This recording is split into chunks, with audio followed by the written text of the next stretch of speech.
3 दिसंबर 1978 को गीता वाटिका में परिक्रमा के बाद पूज्य श्री राधा बाबा के उपदेशामृत।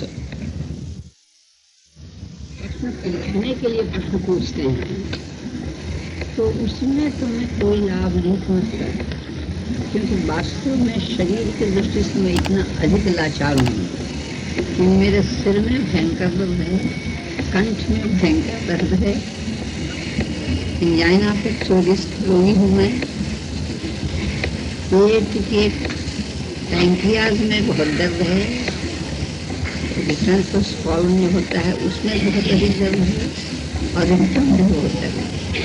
इतनी सी पीड़ा लेकर के अपना कार्य निर्वाह करें।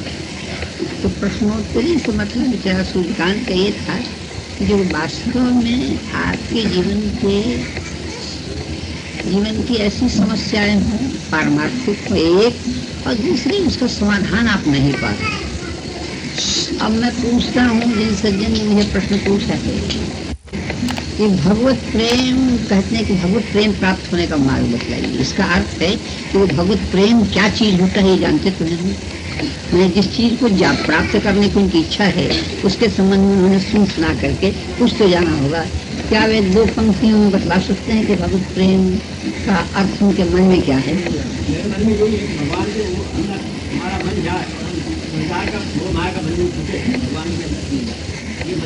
भगवान के अंदर तो मेरा मन जाइए तो संस्मृत में ठीक है, पर हमारा मन बंधु छूटे ये भगवत प्रेम का प्राप्त करने का तो लक्षण है। भगवत प्रेम क्या चीज है, तो इस संबंध में तो आपका मौलिक जो भाव है ना, आप भगवत प्रेम के संबंध में सुनी सुनाई बात पर आपने प्रश्न कर लिया है। भगवत प्रेम ये चीज है, भगवत प्रेम क्या चीज है बतलाइए, मैं आपसे पूछता हूँ। तो जब नहीं मालूम है तो जिस चीज को आप नहीं जानते हैं उसके पूछने का प्रश्न पूछने की बाबा जी का माथा पचाने का सवाल क्या है?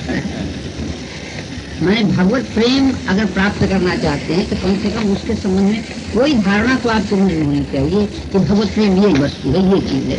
तो प्रश्न उत्तर अगर ऐसे तो बाजार में बहुत से महात्मा, बहुत हजारों, भारतवर्ष में लाखों, तो क्या कहें, पर कम से कम 10,000 महात्मा लोग तो बड़ा फिरते ही हैं सब जगह। उनसे जाकर के पूछिए, उससे भगवत प्रेम, जब आप खुद नहीं जानते भगवत प्रेम क्या चीज है तो मैं आपको क्या बताऊँ रास्ता। मैं प्रश्न पूछने के लिए अगर आप प्रश्न पूछ रहे हैं तो उस तरह के लिए हम तैयार नहीं अपना समय। मैंने वास्तव में शरीर की दृष्टि से मैं तभी लाचार हूँ, परंतु हमारा स्वभाव हंसते रहना और कष्ट के समय भी हमारी पीड़ा का कोई अर्थ हमारे लिए नहीं है। तो इसलिए मैं ये जो पूछ रहे हैं, जैसे किसी को बुलवास होती है बोलने के, अच्छा हम भी बोले व्याख्यान दे, तो ऐसी तो हमको एक असल में ऐसी बात है, इतने आदमी हैं कि जिसमें मिलते 3 दिन से मैं अत्यधिक थक गया हूँ। पर जब पारमार्थिक प्रश्न पूछना चाहते हैं तो पूछने के लिए प्रश्न को हम ऐसे प्रश्न के जिसको आप जानते ही नहीं भगवत प्रेम क्या है। नारद जी भगवान ने देखे, अब हम चूंकि आपने कह दिया, भगवान नारद जी कहते हैं कि अनिर्वचनीयम प्रेम स्वरूप, आज तक प्रेम क्या वस्तु होती है इसको वाणी के द्वारा कोई बतला ही नहीं सका है। अच्छा महाराज कुछ तो बतला दीजिए कि क्या चीज है। तो नारद जी दूसरे सूत्र में कहते हैं मुंह का आस्वादन, जैसे गूंगा हो उसको कोई बहुत बढ़िया चीज, स्वादिष्ट चीज खिला दिया जाए, उससे पूछे कि अरे भैया बता तो स्वाद, तो वो गूंगा कहेगा ओ ये कोई स्वाद हुआ। मैंने उसके मन की अनुभूति को वो व्यक्त करना चाहता है, तो व्यक्त करना चाहता तो वो क्या कहे वो, मैंने वास्तव में अपनी अनुभूति को व्यक्त ही नहीं कर सकता। प्रेम का स्वादन जो करता है, जिसको थोड़ा बहुत भी अनुभूति है उसके संबंध में थोड़ी बहुत भी अनुभूति जिसको है वो प्रेम के संबंध बतला ही नहीं सकता। पर उसका एक तटस्थ लक्षण, मैंने असली तो क्या है प्रेम, वो अनुभव का विषय होता है, परंतु अगर कोई जाने गुणरहितम, 6 उसके अंदर उसके 6 लक्षण होते हैं। गुणरहितम माने प्रेम उसको नहीं कहते कि कोई बहुत बढ़िया सद्गुण से भरा हुआ कोई व्यक्ति हो, कोई चीज हो, उसके गुणों को देख करके हमारे मन में आकर्षण हो जाए और हम उसको प्यार करने लगे। ये प्रेम नहीं, ये सौदा की चीज है। ये तो मैंने उसके गुण की कीमत से, अगर उसके अंदर सद्गुण है तब तो आपका आकर्षण रहेगा, नहीं तो खत्म हो जाएगा। इसको प्रेम नहीं मानते। नारद जी भगवान के मन का नाम नारद है, तो भगवान का मन उत्तर देता है कि गुण रहितम। प्रेम एक ऐसी चीज होती है जो गुण देख करके कभी नहीं होती, ऐसी वस्तु है। बिना गुण के अपने आप एक नैसर्गिक मन की धारा बह चलती है उसकी ओर, तो गुण रहितम। तो गुण को देख करके नहीं कि अरे रावण ऐसा बढ़िया इनका स्वभाव है, इतना मीठा बोलते हैं, इतना बढ़िया बोलते, इस तरह की कोई चीज, ऐसा कोई कंसिडरेशन उसके मन में नहीं रहता। पहले चीज माने जिस प्रेम में किसी भी गुण को लेकर के मन की धारा का योग नहीं हुआ। दूसरा क्राइटेरियन ये है, मापदंड है कामना रहितम।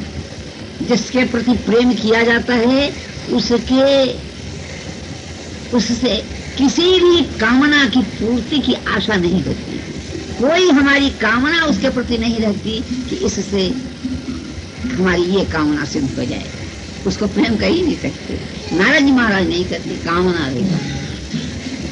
सचमुच अगर प्रेम का उन्मेष हो चुका है, मन में प्रेम आ चुका है, तो क्या होगा? प्रतिक्षण वर्धमानम। तीसरा क्राइटेरियन ये है कि प्रतिक्षण बढ़ता ही चला जाएगा, कभी घटने का नाम नहीं लेगा। फिर प्रतिक्षण वर्धमानम होकर के भी चौथी चीज है अविच्छिन्नम। उसकी धारा कभी टूटती नहीं, माने थोड़ी देर के लिए माने कहीं रुक जाए फिर उसके बाद फिर चले, ऐसा नहीं। बिल्कुल एक रस चलती ही रहती है उसकी धारा, कहीं विराम नहीं लेती, कहीं ठहरती नहीं। अविच्छिन्नम वो कैसा होता है? इतना सटलेस्ट होता है कि वास्तव में मन सूक्ष्मतरम, मन उससे अधिक कोई सूक्ष्म वस्तु होती नहीं। इतना वो सूक्ष्म मन अंतर में जाते जाते जाते इतना सूक्ष्म होता है, माने जिसको बाहर कोई आकृति दे करके उसे समझा नहीं जा सकता।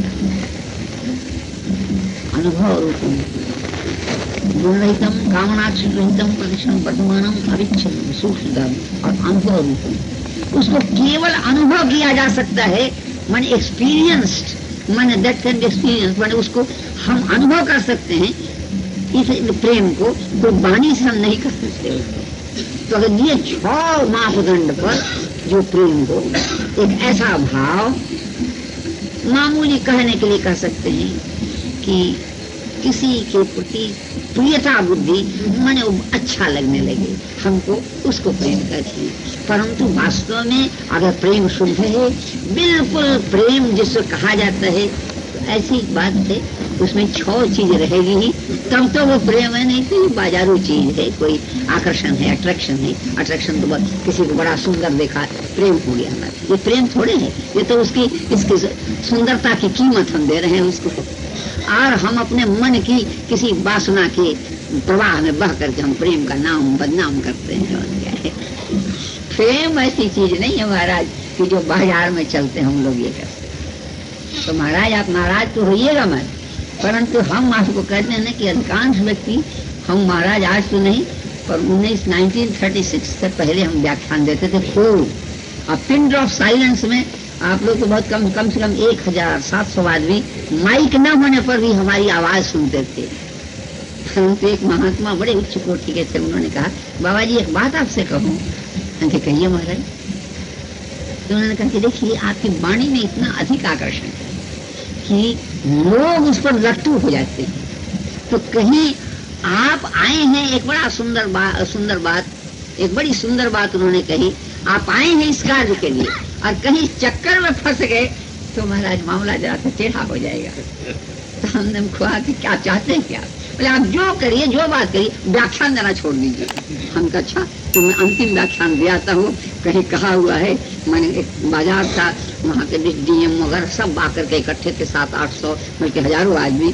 तो समय था कि हम 7:30 बजे आएंगे, 7:30 बजे हम दिया थे अंतिम व्याख्यान। हम सचमुच अंतिम व्याख्यान दे आए और उसके बाद जब हम बात करते हैं, बोलते हैं, हंसते हैं, अब चुप बीच में हम 27 वर्ष मौन भी रहे हुए, कोई बात ही नहीं है। पर हम व्याख्यान देने के लिए नहीं आए हैं आपको कि हम व्याख्यान देंगे, पर अब चूंकि लाचारी ऐसी स्थिति आ गई है कि एक से परमार्थी व्यक्ति कोई परमार्थ की ही बात अकेले करने लगेगा, तो उसकी माने संख्या कम हो जाए, कोई व्यक्ति अपने मन की समस्या जो विशुद्ध परमार्थ है, परमात्मा के संबंध में वो कह सके तो कहीं प्रेम के लिए प्राप्त करने के लिए क्या मार्ग है, तो बात बड़ी अच्छी है, आपने बहुत अच्छी बात कही। पर ये केवल उनके लिए है जो पेशेवर होते हैं, जिनको व्याख्यान देने की शौक होती है, तो मजे में वो कहते हैं हम महाराज उस तरह के आदमी हैं, बड़े अच्छे हैं वे बेचारे, भगवत चर्चा करते हैं, सब कुछ करते हैं, रोज उनका मन अनाज भी नहीं पचता, पेट में खाने का भोजन पचता ही नहीं, अगर खूब आदमी इकट्ठे न हो व्याख्यान दे करके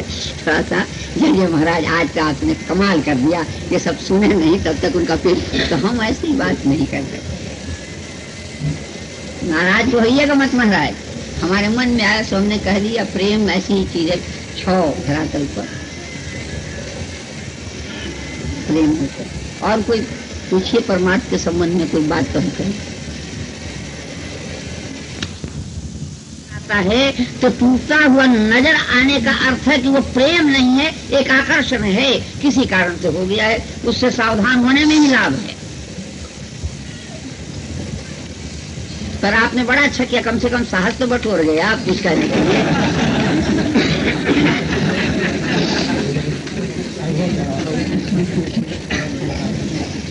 भागवत के श्लोक पढ़ ये ठाकुर जी वृंदावन के मेरा रास बिहारी थे, बड़े हम पर कृपालु हैं।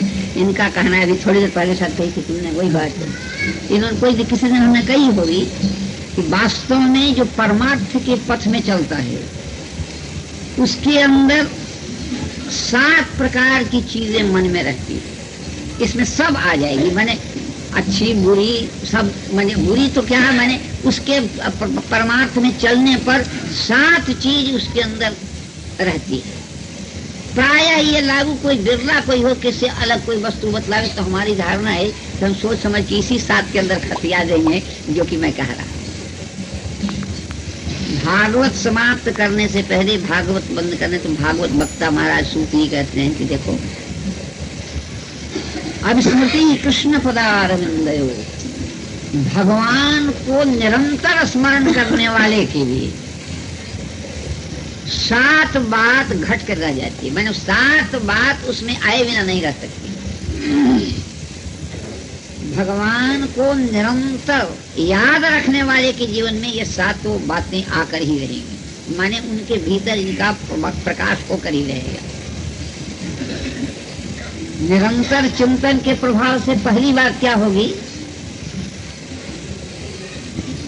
कि क्षणोत्य भद्राणी, उसके सारे अमंगल अपने आप नष्ट हो जाएगी। मनुष्य सबसे अधिक घबराता है ये बात न हो जाए, एक अपनी परिभाषा बांध लेता है, ये ऐसी घटना नहीं घटनी चाहिए। तो उसके लिए भागवत वक्ता बतलाते हैं कि तुम भगवान का निरंतर चिंतन करो, तुमको केवल एक काम करना है, तुम्हारे 7 चीजों की उपलब्धि हो जाएगी। क्या? पहली चीज जो सबसे अधिक घबराहट की चीज होती है, मनुष्य अमंगल से बड़ा डरता है, हमारा कोई अमंगल न हो जाए। वो अपने अमंगल की परिभाषा भिन्न भिन्न रखता है, पर अमंगल नाम के तो बड़ा अमंगल हुआ, अमंगल उसका सर्वथा सर्वांश में दूर हो जाता है। क्षणोत्य भद्राणी, और मन शांत हो जाता है। दूसरी चीज, पहली चीज का मंगल नष्ट हो जाता है, समम तनोति, क्षणोत्य भद्राणी समम तनोति। तीसरी चीज जो उसको होती है, सत्वस्य शुद्धि, मनुष्य अपने मन अंतःकरण को शुद्ध करने के लिए नहीं जाने क्या क्या प्रयास करता है। इतने प्रयास की जरूरत ही नहीं है, केवल अखंड रूप से भगवान का चिंतन करो, देखोगे कि अपने आप अंतःकरण शुद्ध होता चला जाएगा, और थोड़े ही दिनों में मन निर्मल कांच की तरह से चम चम चम, कहीं कोई मलिनता रह नहीं जाएगी। समम तनु सत्वस्य शुद्धि। और जो कह रहे थे ना, प्रेम जो है भक्ति का प्रबुद्ध रूप होता है, परमात्मा भक्ति, भगवान में भक्ति उत्पन्न हो जाती है अगर मनुष्य निरंतर भगवान का चिंतन करे तो। फिर 5वीं चीज, मनुष्य जानना चाहता है ये कैसे, ये सारा संसार कैसे बन जाता है, सूर्य कैसे बन जाता है, चंद्रमा कैसे बन गए, तारा कैसे बन गई, इतना जैसे ये बिल्कुल कॉस्मोस की सारी चीजें दिन रात उसके मन में उथल पुथल रहती है। अपने आप तुमको इन सब का भान हो जाएगा कि ये कैसे क्या होता है, ये देखो तुम समझ जाते हो, और मन बिल्कुल आनंद से परिपूर्ण हो जाएगा। ज्ञान फिर ये भगवान निर्गुण निराकार हैं कि साकार हैं कि क्या है, अमुक से तो ऐसा सुनी, ऐसी बात सुनी, उससे तरह तरह की उहापोह हो करके मन में एक विचार आ जाता है मनुष्य के कि जो भगवान निराकार हैं, निर्गुण हैं, वे ही फिर सगुण भी हो जाते हैं और साकार भी बन जाते हैं। ऐसा कैसे होता है?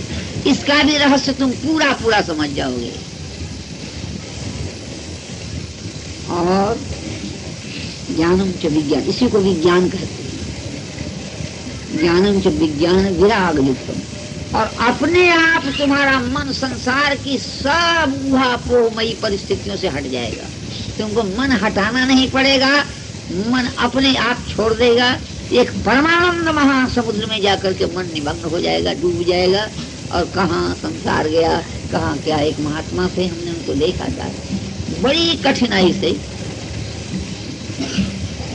मैंने उनका मन आता था। इसी कुटिया में आए थे बेचारे, उनके दो व्यक्ति उनके साथ थे, एक केवल लंगोटी और उसके ऊपर बांधे थे। तो उन्होंने कहा कि महाराज ये बिल्कुल ऐसे पागल से विक्षिप्त से रहते हैं, हम लोग इनकी संभाल करते रहते हैं। हमने देखा बड़ा अच्छा चुपचाप शांत बैठे हुए थे। अचानक क्या हुआ, हमने देखा कि अच्छा देखो इनके अंदर जो यानी एक स्थिरता है, एकांतता है, वो सरस एकांतता है, मन रसमयी, मन ये जो वृत्ति की स्थिरता है कि बिल्कुल नीरस भाव से, जैसे कई प्रकार की भाव समाधि होती है। तो उसके लिए हम जरा सा थोड़ा बहुत संगीत जानते हैं, तो हमने गुनगुन करना शुरू किया। एक आध मिनट गुनगुन करते ही न जाने कैसे क्या हुआ, उनके चित्त में वो झट से आकर के हमारा कंठ उन्होंने पकड़ा। ऐसे मुंह करके हम लोग हमारे कुटिया में जैसे घबरा गए कि इन गला मोच लेंगे क्या। हमने कुछ आप घबराइए, चुपचाप देखिए। अब हमने फिर अपना स्वर छेड़ा जैसे, तो जैसे जैसे वो इस प्रकार पागल की तरह से करने लगा। व्यक्ति महात्मा जी थे, हम महाराज एक सचमुच सच्चा सरस भाव समाधि में मैंने जाने वाला व्यक्ति है। करीब 15 मिनट में जब तक ये अपना स्वर छेड़ता रहा, वो जैसे कण कण हिलता रहा, वो यूं यूं यूं करता रहा। फिर धीरे धीरे धीरे जब हम धीमे करते करते जब गुजरे, अचानक महाराज की आग उधर खुली हुई थी, भगा वहां से। आज बेचारा परवाह छोड़े, वो दोनों के बेचारे उसके पीछे दौड़े। उधर अनानास का खेत था, उसके अंदर कोई तरह से कुआं बच गया, बेचारा भगा कुआं में घुसा। जैसे तैसे पकड़ के उनको लेकर के जैसे सब उन्होंने शांत किया। हम देखा कि भाव ऐसी थी। मतलब ये है कि तुमने जो कहा ना, तो 7 चीज ये है कि भैया 7 चीज एक चीज से आ जाती है, भगवान की स्मृति रखने से, निरंतर याद करना। और कहीं महाराज को प्रश्न चिन्ह को करना हो तो करिए, नहीं तो बड़ी देर हो गई। याद के कुछ तरीके, याद के कुछ तरीके बताएं। क्या याद के तरीके? पूछते हैं ना कि अगर हम आप कृष्ण चैतन्य महाराज, हम अगर आपको याद करेंगे, आपको हम याद करने लगे, तो हम पूछने जाएंगे कि महाराज हमको आप याद के करने के तरीके बतला दीजिए। जब सवाल पढ़ने से पहले खूब सोच के देखिए। अगर हम याद करने, किसी को हम याद करें, तो वो कोई मना करेगा कि हमको तुम क्या तरीका मैं बतलाऊंगी, ये तरीका बतलाता हूँ। मैंने ये जितने प्रश्न बनते हैं वो वास्तव में गंभीर स्तर में न जाने के कारण प्रश्न बनते हैं। हम याद करें कि तरीके क्या सीखेंगे, और अगर तरीका पूछते तो एक ही तरीका है, जो प्रिय लगता है ना उसकी याद अवश्य आएगी, बिना चेष्टा की वो याद आती ही रहेगी, याद भूलेगी। याद करने की तरीके नहीं होते, उसकी सब चीज अच्छी लगेगी, उसकी बातें अच्छी लगेगी, उसका नाम अच्छा लगेगा, उसका बोलना अच्छा लगेगा। कभी मिल जाए तो, न मिले तो कहाँ है वो उसका मन कल्पना, उसकी बातें मन में कल्पित होती रहेंगी। याद करने के तरीके नहीं होते। ये तो बात क्या है कि जैसे पोथी पढ़ पढ़ के हम लोग एक साधना करने चलते हैं, तो तरह तरह के बने ऐसे करते हैं। हम अगर जीवन में व्यावहारिक ढंग से परमात्मा की ओर जाने की बात सोचे, तो बस ध्यान में सब बात अपने आप आ जाती है। एक महात्मा थे, अब कहने में बड़ी देर हो जाएगी। मैं समझे ना कि देखिए हम बहुत ही सूखे आदमी हैं, शुष्क। माने आप लोग जैसे कई आदमी महात्मा बड़े, उनको प्रश्न पूछे बड़े आदर से, आपको बहुत से प्रश्न का उत्तर देंगे। हम देखते हैं कि आपको क्या उत्तर देंगे। आप मौलिक रूप से ही जैसे कहा ना, किनारे के पानी में छप छप कर रहे हैं, बोले गंगा जी में नहा रहे हैं, गंगा जी में नहा रहे हैं, गंगा जी में जय गंगा। ये छोटा जो है सुल्तान का लड़का बोले बात छल छल करके बस गंगा जी नहा रहे। तो भैया तुम टब में नहा रहे हो यार, गंगा जी में नहीं नहा रहे। तुम्हारी आंख में ऐसे ही है। मतलब ये है जी, हम ये प्रश्नोत्तरी करने के लिए हम तैयार हैं। अब समझ में आएगी तो हम बात करें, सीधे बतला देंगे कि हम नहीं जानते भैया, किसी अच्छे व्यक्ति से जाकर के पूछो, कोई बहुत अच्छे काबिल आदमी से जाकर पूछो, पढ़े लिखे आदमी से। बस हम थोड़ा पढ़े लिखे हुए, हम अपना काम चला लेते हैं किसी अच्छे बात से जाकर। ये सब जो तरीका सीखने की वृत्ति है ना, ये सब जब तक कि मन भगवान को पकड़ता नहीं तब तक तरीके सूझते हैं। हम कहते हैं कहीं हमको कोई प्यारा लगे, किसी के प्रति हमारे मन में आकर्षण हो, उसके तरीका पूछने जाते हैं कि भैया जी आप बताइए किसी आदमी को याद करने का क्या तरीका है। अरे याद करने का तरीका क्या है, वो बस याद है और क्या, कुछ नहीं। ये देखा देखी साधे जोग चीजें काया बढ़ रूप।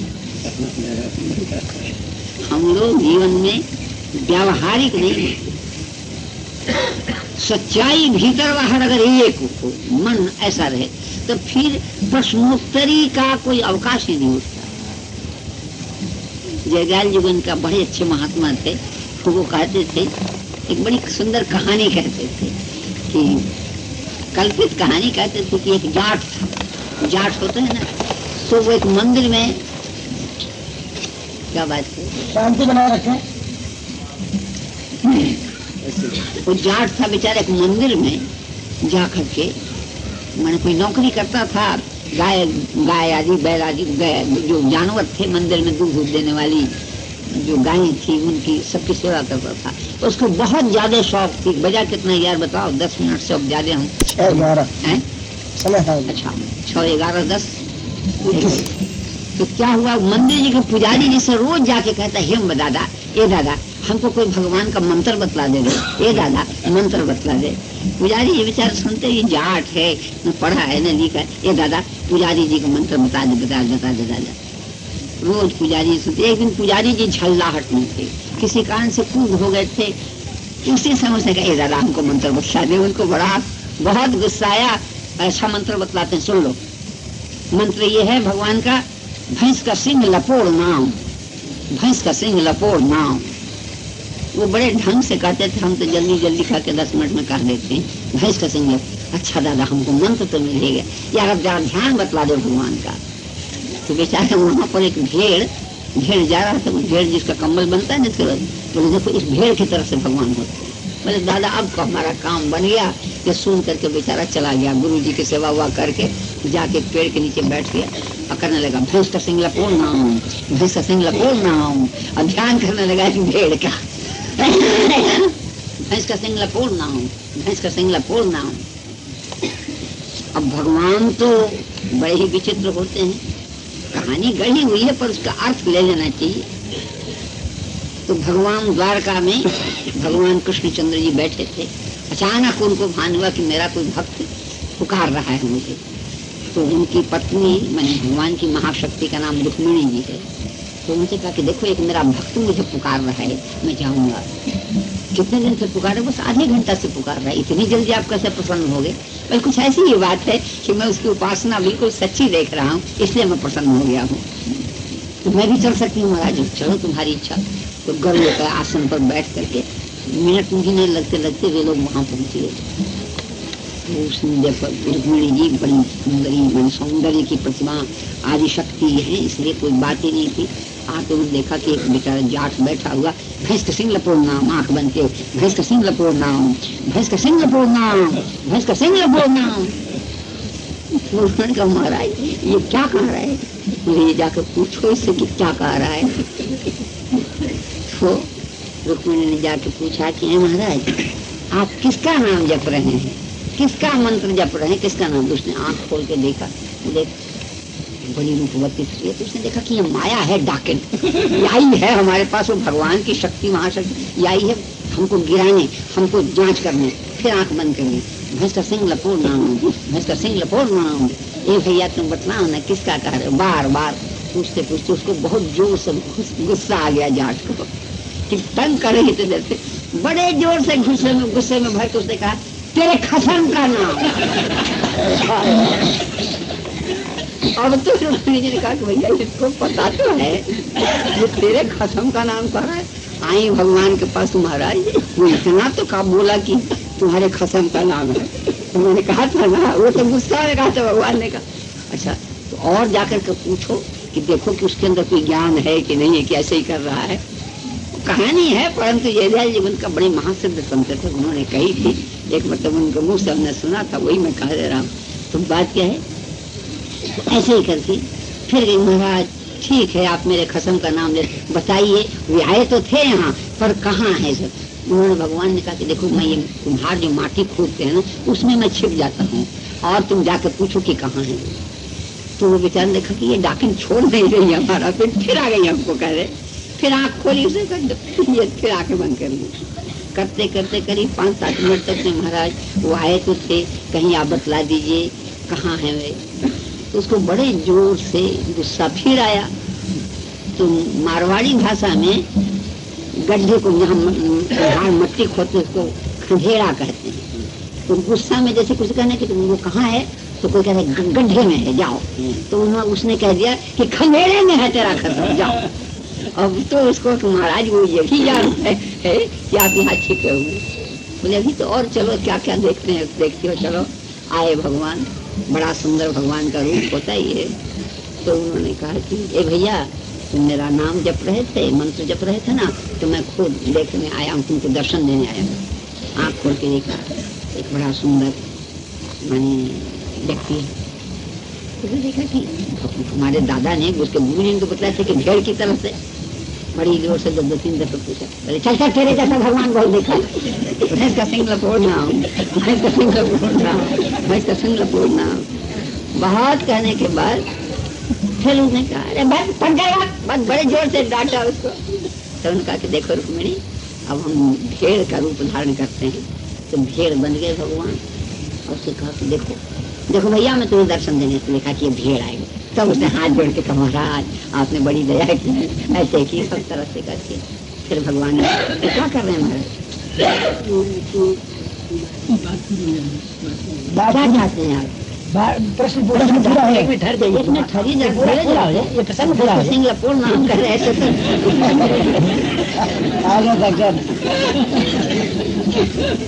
फिर भगवान ने अपनी माया खींच ली, उसको ज्ञान दिया। फिर भैया तुम्हारे गुरु जी ने तुमको भगाया था और कुछ बात नहीं। तो वैसे ही वास्तव में ये बात तो ये केवल अपने किसी है, पर अगर आप भगवान को चाहते हैं, आप उनके लिए कोई मंत्र तंत्र साधन कोई सांप है कि उनको कुछ ये किया जा सकता है। आप जो भी उपाय कर लीजिए, अगर आपके मन सच्चे मन से आप उनको पुकारेंगे, जैसे आप उसका उपाय बतलाइए, तो किसी भी उपाय से आप उनके साथ संबंध जोड़िए, वो हाजिर हो जाएंगे कि चलो भैया तुम क्या चाहते हो। उनको पता लग जाएगा उसी क्षण कि जिस क्षण आप उनकी ओर बढ़ना चाहेंगे। सब कुछ जानते हैं। आज तक अनादिकाल से असंख्य विश्व ब्रह्मांड में कहाँ कब क्या हुआ है, आज कहाँ कब क्या हो रहा है, आगे अनंत काल तक कहाँ कब क्या कैसे होगा, वो जानते हैं।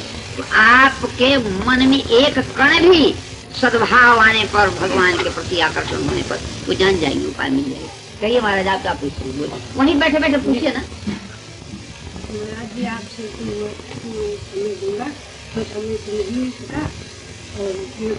तो तुमने भैया इनका नाम नहीं कहा? अखंड रूप से चिंतन कीजिए। मेरी कृपा तो बस इतनी है कि आप अपने पर कृपा कर लीजिए, अखंड चिंतन कीजिए, बस बात सब खत्म हो जाएगी। वो करते हैं तब फिर सवाल कैसे उठता है? सवाल ये उठता है गिर गया इसलिए मैं सवाल किया। मैं गिर गए आप जो है तो अब उठ जाइए, कौन गिर गया तो एक दफे गिरता मैं सब कुछ उठ जाते हैं। देखिए मेरे चरणों में आने उठ कर जैसे वहाँ से चल करके आप आ गए यहाँ, तो वैसे यहाँ से उठ करके भगवान को चल। तो क्या हमारी कृपा से ही ये लोग इतने जो है सबको सब कर रहे हैं? की दुकान होती तो उसमें लोग दूसरे के पास ले जा सकते हैं। देखिए, अब हमें कोई समझाना थोड़ा सा दिक्कत पड़ेगी, तो आप समझने की चेष्टा कीजिए तो समझ जाइएगा। तुलसीराम जी नाम है आपका, तुलसीराम जी ना, तो महाराज सब है, आप समझने की चेष्टा कीजिए। अगर आपको लगता है कि मैं गिर गया हूँ, फिर से उठ जाइए। और अगर और कोई मन की चीज प्राप्त है तो मन की चीज में केवल आपको ही चलना पड़ेगा, करना पड़ेगा, बातों से रास्ता तय नहीं होता।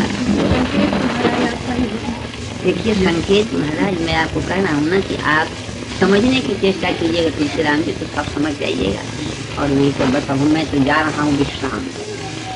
आप भगवान शंकर जो है सबसे अधिक भगवान का दयालु रूप है। भगवान अनंत रूपों में है, पर भगवान शंकर जैसे दया के सागर माने दयालु रूप दूसरा नहीं है महाराज। आपको बतलाता हूँ, मैंने बहुत भगवान शंकर की सेवा की है, तो मैं जानता हूँ इसलिए कि उतनी जल्दी प्रसन्नता मिलती है उनकी कि मैं आपको अपने जीवन की सब बातें बताने लगूं तो एक तो न समय है, न इच्छा है, न रुचि है। सवाल इतना है कि भगवान शंकर के संबंध में दो शब्द कहने का अर्थ है कि वे दया के सागर, मैंने सबसे जल्दी भगवान के रूप देखिए रामचंद्र भी हैं, जगन माता देवी मैया भी हैं, भगवान नारायण भी हैं, निराकार भी हैं, ओम भी भगवान का नाम है, निर्गुण निराकार बस आनंद भी भगवान का नाम है, सब भगवान के सब। पर भगवान शंकर का जो रूप है वो बड़ा दयालु रूप है, उनको रिझाने में बहुत आसानी होती है। पूजा करने वाले को भी कुछ नहीं है, बस एक बेलपत्थर चढ़ा दीजिए, पानी थोड़ा सा चढ़ा दीजिए भाव से, देखिएगा कि कुछ ही दिनों में भगवान की कृपा के अंदर आती है। हमने तो जल भी नहीं चढ़ाया था, हम तो खाली भगवान को प्रणाम करते थे। मैं छोटा सा बच्चा था, 5 वर्ष का बच्चा था। 5 वर्ष के बच्चे को 5 नहीं 6 का हो, अचानक उस स्कूल में, गवर्नमेंट स्कूल थी, अंग्रेजी माध्यम से सब पढ़ाई थी, प्राइज डिस्ट्रीब्यूशन हो रहा था। तो प्राइज डिस्ट्रीब्यूशन में था कि long jump, high jump, 100 yard race, मैंने इन सब में जो प्रथम आएगा, फर्स्ट होगा, उसको मेडल मिलेगा। मेडल मैंने देख लिया था कि इतना बड़ा था, पीतल का ही होगा पर सोने की तरफ से चमक रहा था, उसमें नीला नीला फीता लगा हुआ था। हमारे मन में कि हाय रे राम, हमको कैसे एक मेडल मिल जाए। उस समय ड्रिल का क्लास होता था, मैं सबसे छोटा हम ही थे, चुनमुनिया बच्चा, 6 वर्ष का बच्चा। अब हमारे मन में मेडल पाने की लालसा हुई, जानता था कि मैं लॉन्ग जंप में हार जाऊंगा। अहीर के बड़े मोटे मोटे सब बच्चे थे, हमसे दूना लंबा, तिगुना थे। अब बिना पढ़े मैंने थे, ऐसे ही थे बेचारे। तो हमको हमने देखा था, और कोई उपाय न देख करके एक शिव जी की पंडित ब्राह्मण के घर में पैदा हुआ था, तो उसे राजपुरोहित वंश में हुआ था। तो एक शिव जी की कुंडी ऐसी थी पत्थर में, हमने जाकर के उनके आगे हमने नाम सुन रखा था कि महादेव बाबा, हे महादेव बाबा एक मेडल दे दो बाबा, हे महादेव बाबा एक मेडल दे दो बाबा। ऐसे ही हमने माथा, हमको कुछ दिखा नहीं महाराज, पर मेरे भीतर से ऐसा मुझको अनुभव हुआ कि बड़ी मीठी भाषा में कोई कह रहा है कि तू गीत गा, तू गीत गा, तू गीत गा। अब हमको ये तो पता नहीं लगा कि कौन कह रहा है, पर गीत गा। तो गीत गाने का अर्थ हमने यही समझा कि जैसे विवाह शादी में जिस्तियाँ गीत गाती है ना, क्या कहते हैं, की को क्या करती है, ऐसे इसी को गीत कहते हैं। तो महाराज हमने, हम सबसे छोटे भैया थे, तो हमारी एक भाभी थी बड़ी, तो उनके पास में गया, ये भाभी हमको गीत सिखा दो। उनका कह रहे तू तो पुरुष है बेटा, तू क्या गीत गाएगा? उनके नहीं भाभी हमको गीत सिखा दो। तो उसने हमको टालने के लिए, टरकाने के लिए पढ़ी लिखी थी एक मासिक पत्रिका आती थी, क्या नाम था, स्त्रियों के लिए थी। तो उसमें एक पद फ्रंट पेज पर था, आगे बीच में था। उनका देख उसमें 2 गीत है बेटा, इसको जाके याद कर ले, बस गीत सीख जाए। हम गए, सीख लिया। सीख जाने के बाद हम दूसरे दिन गए स्कूल में, लॉन्ग जंप में भी हार गए, हाई जंप में भी हार गए, 100 यार्ड रेस में भी हार गए। सब में जैसे हम पीछे कहीं भद से गिरे, कहीं कुछ हुआ, कैसे हुआ, सबसे पीछे आकर के बैठे थे, बैठाया गया था। चेयर थी, उसके बड़े बड़े लोगों के लिए बड़े बड़े गवैया आए थे, हारमोनियम तबला तानपुरा रखा हुआ था सब। तो हम पीछे ऊंचा ऊंचा कैसे देख रहे थे कि कैसे क्या होता है। सबसे पीछे घरों में बैठ कर चारा हुआ। अचानक मेरे मन में क्या आया, मैंने धीरे से कहा, सर मैं एक गीत गाऊंगा। मास्टर को अंग्रेजी राज्य का माध्यम था। सर मैं एक गीत गाऊंगा। तो काफी दूर थे, मैंने इतनी दूर थे जैसे वो चित्र राधा कृष्ण जी का है ना, वहाँ उतनी दूर थे। हमको अब लगता है, पहले भी कि इतनी दूर से मेरी आवाज, छोटी सी बड़ी पतली आवाज, फिर मास्टर सुन ही नहीं सकता था। अब ये सर जैसे एक थप्पड़ उनको लगाए हैं, जैसे बच्चे करते हैं, इधर आओ। गए, जा करके उनका संगीत गाओ। ये सर तो क्या उनके मन में आया कहना बड़ा कठिन है, पर उन बेचारे के हमारा अनुमान है कि उन्होंने सोचा होगा कि स्कूल का बच्चा है, टूटा कुछ कर देगा, बाकी गवैया लोग बड़े बड़े आए हैं, अपना मंगलाचरण करेंगे, फंक्शन बड़ा अच्छा सा होगा। तो उठा करके हमको बड़ा सुंदर टेबल सजा हुआ था। जॉर्ज फिफ्थ अथवा एडवर्ड नहीं, जॉर्ज फिफ्थ ही हो गए, जॉर्ज फिफ्थ ही का बड़ा सुंदर चित्र सजा करके रखा हुआ था। हमको खड़ा कर दिया उस टेबल पर कि लोग आओ। हमने बस, हमारा क्या हुआ कैसे हुआ कुछ पता नहीं, पर मेरे कंठ में अचानक ऐसी मिठास भर गई महाराज। और मैं कभी संगीत कभी कोई जानता भी नहीं था। बड़े पूरे ताल लय में दादरा में हमने एक पद गाया, पहला वाला, सुधी लीजिए प्रभु क्यों विसारा हमें।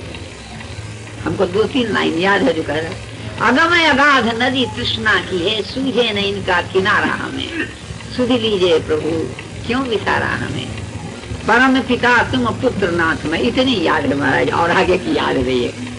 मैंने गाया, इतना बड़े बड़े गवैयों की आंख फट गई। ये छोटा सा बच्चा इतने ताल लय में, इतना मधुर स्वर है, और ऐसा कहीं पर कोई भूल नहीं, और ठीक ठीक गा गया।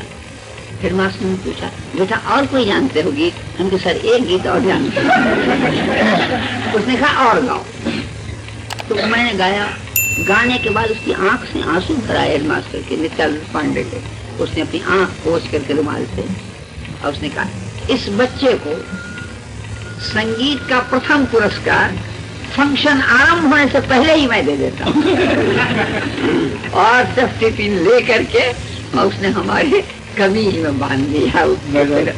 पहला सब बच्चे देखते रह गए, गवैया में फंक्शन आरंभ भी नहीं हुआ था।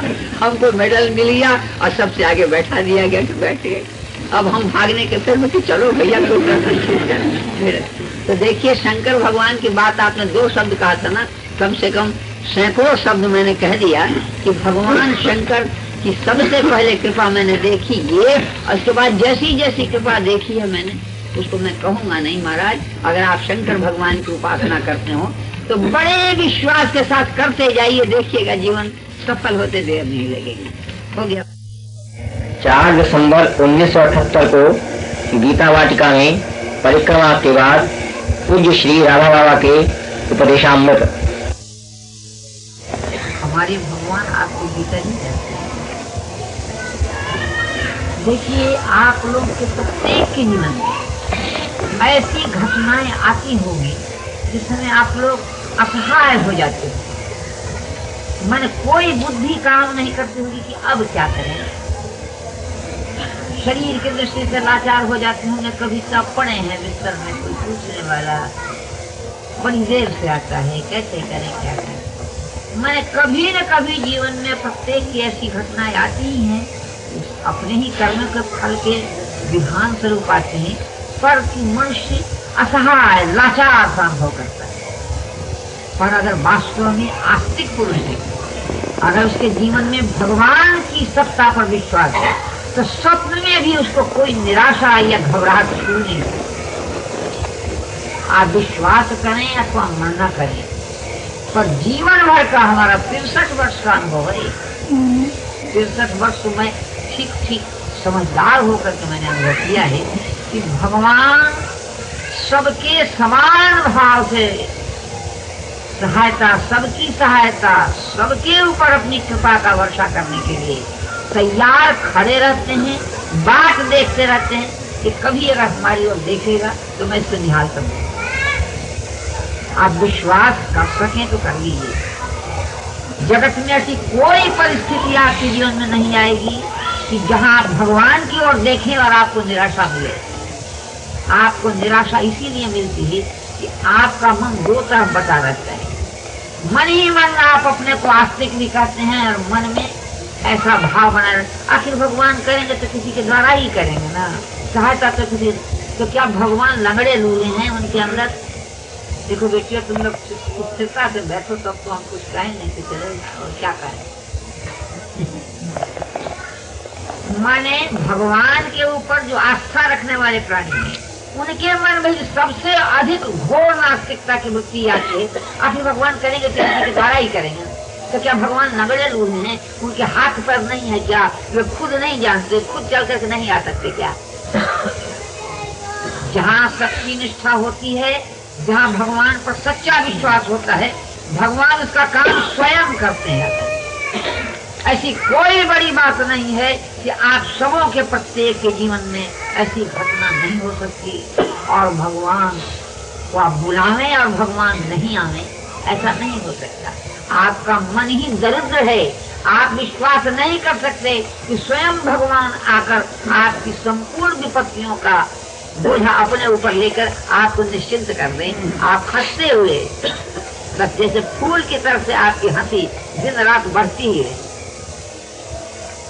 एक महात्मा थे, ज्यादा दिन की बात नहीं है मेरी समझ में, अधिक से अधिक 1925 या 24 की बात है। 1925-24 से कितना दिन हुआ?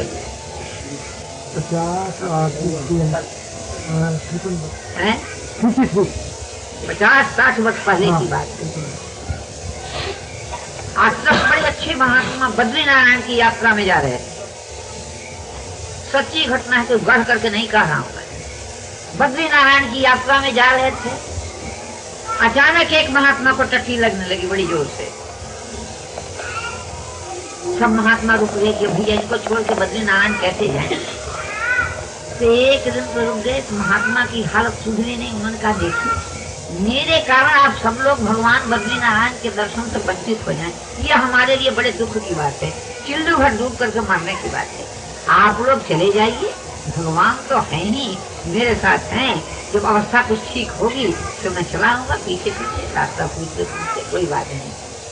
तो सबका मन इतना प्यार से भरा हुआ तो था नहीं। सभी तीर्थाटन के लिए निकले थे कहीं बद्री नारायण, तो सभी अपना जैसे तैसे मन मार के बहाना करके क्या देखिए आपको छोड़ के जा रहे। नहीं नहीं, वो हंसते हुए टट्टी जा रहे सब ना। नहीं नहीं, आज से चले गए।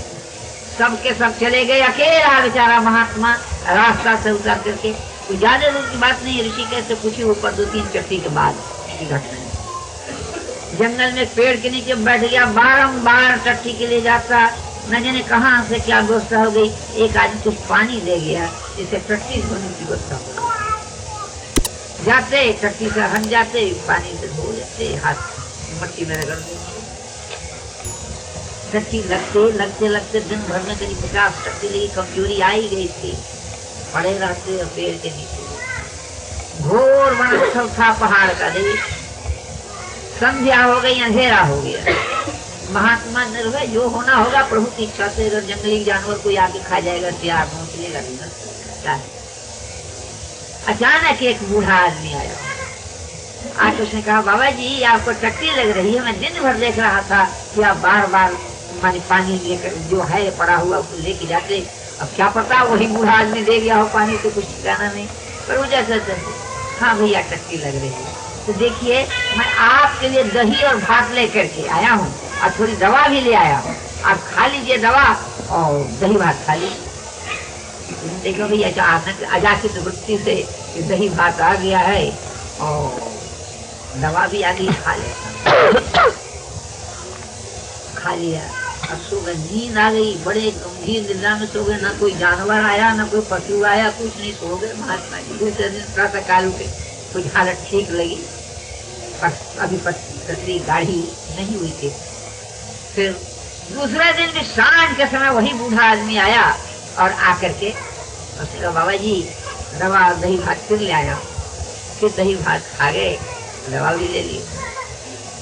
तीसरे दिन जब उठे तो टट्टी भी बंद सी हो गई थी, बहुत अच्छी अवस्था थी। तो बाबा जी ने दही भात हाथ में ले लिया। फिर उनके मन में आया कि भैया तुम कहाँ रहते हो, क्या करते हो, यहाँ कैसे तुम आ गए थे, क्या बात थी, तुम बतलाओ। उसने कहा कि बाबा जी आपको मतलब क्या इससे कि मैं कहाँ रहता हूँ, क्या करता हूँ, दही भात आपको दे रहा हूँ, आप खा लीजिए, दवा ले लीजिए। उनका देख लिया 2 दिन तो मैंने तेरी बात सुन करके दही भात भी खा ली और दही भात भी खा लिया और दवा भी ले ली। आज जब तक तुम बतलाओगे नहीं, अपना परिचय नहीं दोगे, तब तक मैं दही भात भी नहीं खाऊंगा और दवा भी नहीं खाऊंगा। वो हंसा।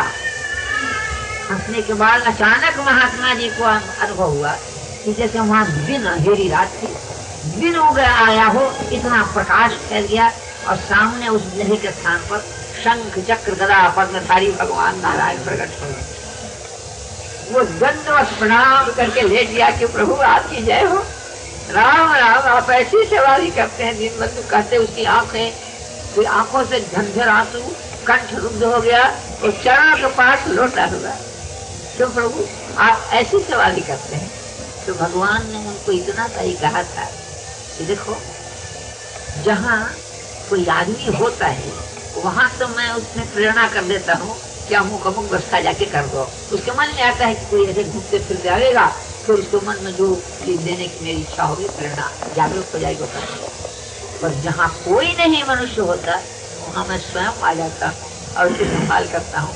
जो मेरी आशा किए हुए बैठा है, उसकी उपेक्षा मेरे द्वारा हो ही नहीं सकती। तो महाराज, ये सच्ची से सच्ची घटना है।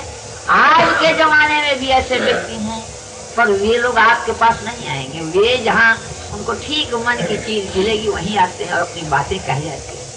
तो आज भी भगवान उसी प्रकार सबकी सहायता करने के लिए तैयार बैठे हैं, पर किसी की नजर उनकी ओर उठती ही नहीं। उठेगी किसी सेठ की ओर, किसी वैद्य की ओर, किसी धनवान की ओर।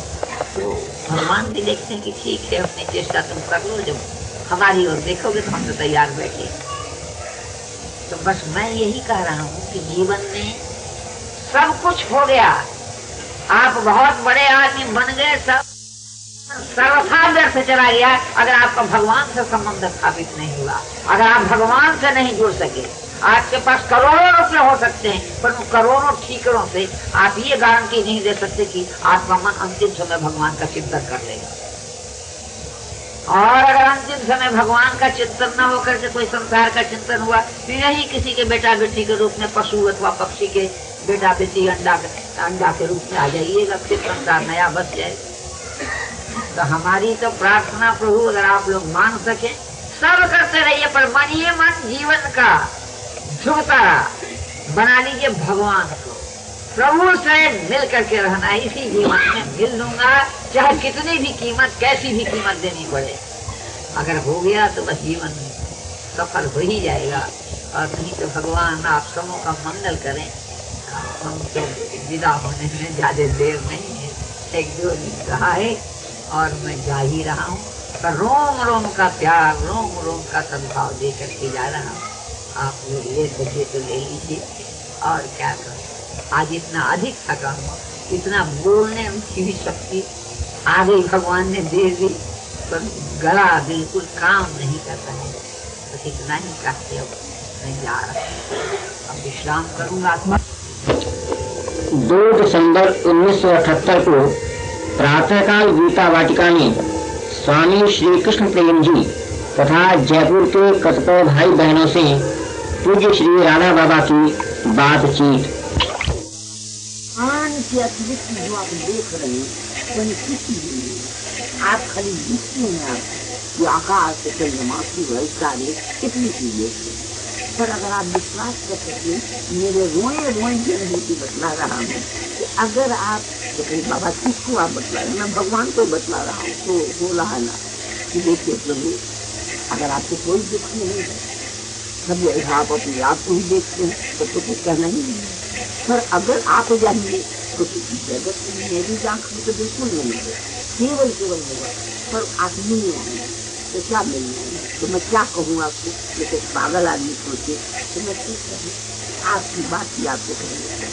गीता में भगवान ने कहा है क्या कि अरे मेरे प्रति कुछ नहीं है, मत्ता परतरम नान्य किंचित अस्ति। अरे अभी ये कुछ जैसे सूत के बने हुए हैं मई कर्मविराम प्रोतम, जैसे सूत के बने हुए धागे में सूत की भाव जाके कुछ मणि बना ली है और माला बना ली है, और जिसने सूत देखा है उससे तो खैर दिखेगा कि नहीं किसको जाएगा। वैसे सारा संसार हमारे अंदर फिर जाएगा। तो देखिए भैया जी, मैया जो कि अगर तुम्हारी आंख बदल जाए फिर जीवन में दुख किसी को तकलीफ पड़ती है। और आंख बदलने का अर्थ है कि तुम्हारी आंख एक भगवान के शब्द को देखे, अत्यंत निर्मल को चरित्र हो जाएगा। मैं खुद निर्मल चरित्र मान रहा हूँ, देख रहा हूँ, अनुभव कर रहा हूँ, पर मेरी आंख ठीक ठीक आप में उतरी हुई है कि नहीं तो आप जानिएगा ना। हम कोई सर्वज्ञ तो है नहीं कि हम बता दें कि आपके अंदर कितना है क्या है। तो बस इतनी सी बात है कि अगर कर सकिए तो एक ही साधना कीजिए, वो ये साधना है जहाँ आंख जाए मन जाए कोई प्रभु, ये तो भगवान है, ये तो भगवान है। धीरे धीरे पागल हो जाएगा, मन एक आनंद का पागल बना जाएगा और ये संसार में मनुष्य जीवन धारण करना सफल हो जाएगा। जानवर अगर चेष्टा करे तो जानवर शायद नहीं रह सकेगा। मेरी आंख को तो जानवर कोई है ही नहीं, भगवान उसके भीतर दिखना है। क्योंकि कर्म जो है ये सब पढ़ा लिखा जो याद हो वही माथे से निकल रहा है कि कर्म जो बनी केवल मनुष्य नहीं है।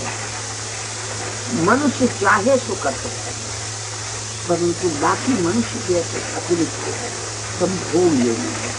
उसको अपने कर्मों के फल को भोगने के लिए योनि प्राप्त है। मनुष्य का जन्म जैसे कर्म स्वातंत्र के लिए भी है, प्रारंभ भी भोगना पड़ता है, पर वो चाहे जैसे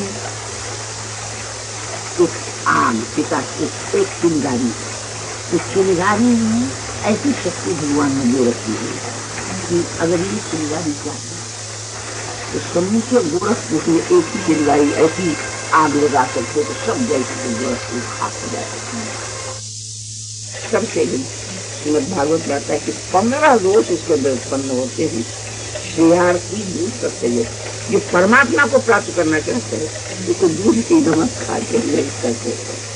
तो मैं ये नहीं कहता कि साथी बन जाएगी, हम कह रही नहीं। आंखें आपकी आज इस समय से लेकर जहाँ से गाड़ी में कितने यात्री मिलेंगे, नड़ोई खोल होगा वहाँ पर क्या है, कोई बात नहीं। अधिक से अधिक उनको सुविधा दीजिएगा। मैं गाड़ी में बैठे सन्यासी नहीं हुआ था, जब स्टेशन आती थी तो फाटक खोल देते हैं, जिसने जाते हमारे यहाँ बैठ गया तो लोग हमारे पर खिच खिच खिच खिच खिच खिच आगे जाते थे। अरे क्या तुम्हारे मजे मारे नहीं है? संन्यास के पहले की बात है। अब उनकी ये सुन लेता पर आओ भैया गाड़ी प्रसिद्ध कर देते थे। बोले ये दुष्ट कभी के खुद वैसे करके हम हंसते महाराज भगवान जी को हमारे जीवन में अजब अजब परीक्षा का अवसर आया है। मतलब ये है कि कर्तव्य आनंद में परमात्मा का अनुभव करके मरिएगा अगर हमारे उपाय से चलेगा, और नहीं तो अनुच्छेद चला गया जो बड़े ठाट बाट से श्राद्ध करेंगे आपकी, आप कहाँ से कहाँ चले जाइएगा। मन की याद में जो भगवान है तो भगवान के पास जाइएगा। यम यम वापिस मन भावम आई मैं बड़ा पसंद हमारे ये कुछ जगन माता है साक्षात नंदन नंदन थे। आई कितने दूर चल करके आई, कष्ट हुआ, कष्ट में महाराज जी का दर्शन करने आई कि मुझसे मिल जाए ये तो मुझे पता है। महाराज जी के पास जाए सवाई माधोपुर थी माधो, मैं तो था ही वहीं से आ रहा हूँ सवाई माधोपुर। मेरे पास देखो देखिए विचार 16 आना ऐसा ही है। बात दर्शन तो दूसरों का हम थोड़े नहीं जाएंगे जाए, पर नजर मेरी नीची रहेगी। और कभी बोलने की शक्ल को बहुत पापड़ बेलती के बहुत बोलती थे अन्य करने का बच्चान भगवान नंदन नंदन को देखते हुए वो लोग खाने के लिए दे देंगे, खा लेंगे, नहीं देंगे। हमको भूख लगती है, प्यास लगती है, भूख नहीं लगती है हमको। तो ये कहते कभी तो 3-4 वर्ष नगर यहाँ होती भूख लगी है तो ऐसा होता है। 2 दिन भी हमको नहीं दिया जाए तो दुख का अनुभव नहीं होता, तो प्यास का अनुभव हो जाता है, कल पानी लोग रखेंगे, कोई बात नहीं,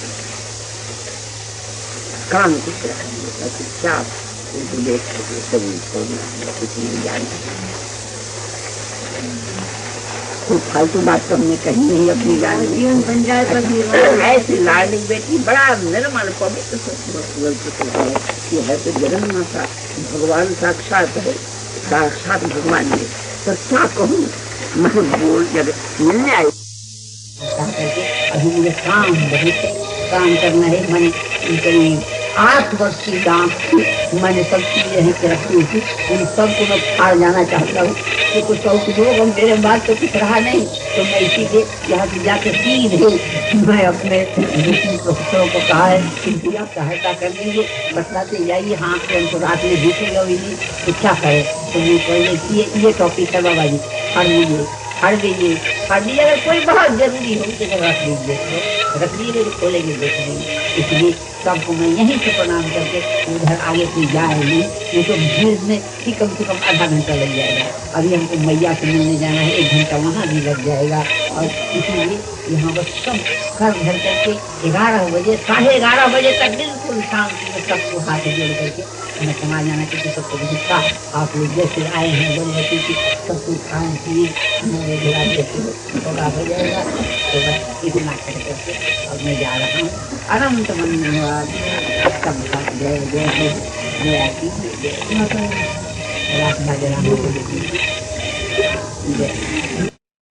को बनाने का प्रभु दिखाने वाली बात तो बहुत दूसरी है, पर ये निदान सत्य है कि सुख नाम की वस्तु उसके जीवन में आ ही नहीं सकती और उसका मन भगवान की ओर नहीं जाने लगा है। तो चाहे कितना भी बड़ा आदमी सरकार की दृष्टि में माना जाए और महागया विचार बड़ा ही तुच्छ व्यक्ति माना जा रहा है, उसका मन यदि भगवान में लग रहा है तो उसके आनंद और शांति की बुद्धि निरंतर बढ़ती ही चली जाएगी, परवाह शून्य होता चला जाएगा। आनंद उसके पीछे पीछे जैसे पीछे चलने लगेगा। मानिए चाहे मत मानिए, विश्वास करिए चाहे मत करिए, परिणाम तो जो सत्य सिद्धांत है। बड़े बड़े मनुष्यों ने अनादिकाल से ऋषि मुनियों ने जो अनुभव किया है उसी को मैं कह रहा हूँ। अगर आप विश्वास करें, सुख अगर चाहते हो तो मन की वृत्ति को जगत से हटा करके भगवान की ओर लगाइए। अगर आपको सुख विच्छेद हो तो, नहीं तो दुख से तुम छूटना असंभव है, असंभव। जो हम कहने के लिए तो खाली इतना बैठ करके कहने के बस मुक्ति है हमारी। तो भगवान की ओर अगर आपका मन दौड़ने लगा है, घूम घूम कर कितना भी अचाने पर मन भगवान की ओर चला जाता है, तब समझिए कि आपके जीवन का सुख का द्वार खुलने में देर नहीं लगेगी। आपने शांत सत्य जगत के किसी व्यक्ति के द्वारा न मानने पर भी आपका सुख शांति का मार्ग इतना प्रशस्त होता चला जाएगा, आप मन ही मन अनुभव करके देख ले सकते। जीवन में मैं तो क्या मकाराम की छात्र व्यक्ति हूँ, परंतु मेरी ये बात सर्वथा सर्वांश सत्य आपके जीवन में प्रतीत हो जाएगी, अनुभव हो जाएगा कि सुख नाम की वस्तु भगवान जी ने कहा था, उस बात वास्तव में उसी के भाग्य में है जिसका मन भगवान की ओर लगा है। अन्यथा वो कितना भी अपने को बड़ा समझ लो, नहीं होती है। दूसरी बात ये है, एक न एक चिंता मनुष्य को घेरे रहती है। आज किस चीज की चिंता है, आज किस चीज की चिंता है। एक दिन भी ऐसा नहीं मेरी बीतता कि मन निश्चिंत हो और सुख की नींद हम सो जाते हैं। कहीं कोई विचार ही नहीं, ये काम बाकी है, ऐसे करना होगा, ऐसे करना होगा, हम करते रहते हैं।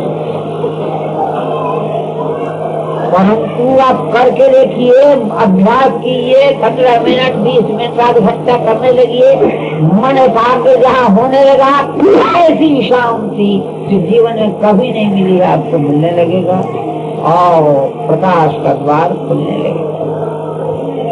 अपनी जान में आप भगवान से संबंध जोड़कर बनाए रखकर आगे बढ़िए।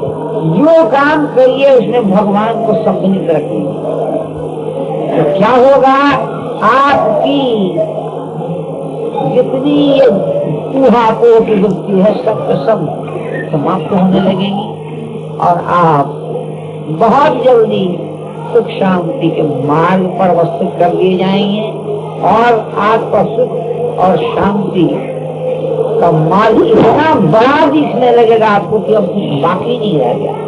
मन आनंद से भरा रहेगा और आप आगे से आगे करते बड़ा ही सौभाग्योदय होता है तो मनुष्य का मन भगवान की ओर जाने लगता है और वो सब चीज छोड़कर भगवान की ओर, भगवान को विश्वास करके चल पड़ता है।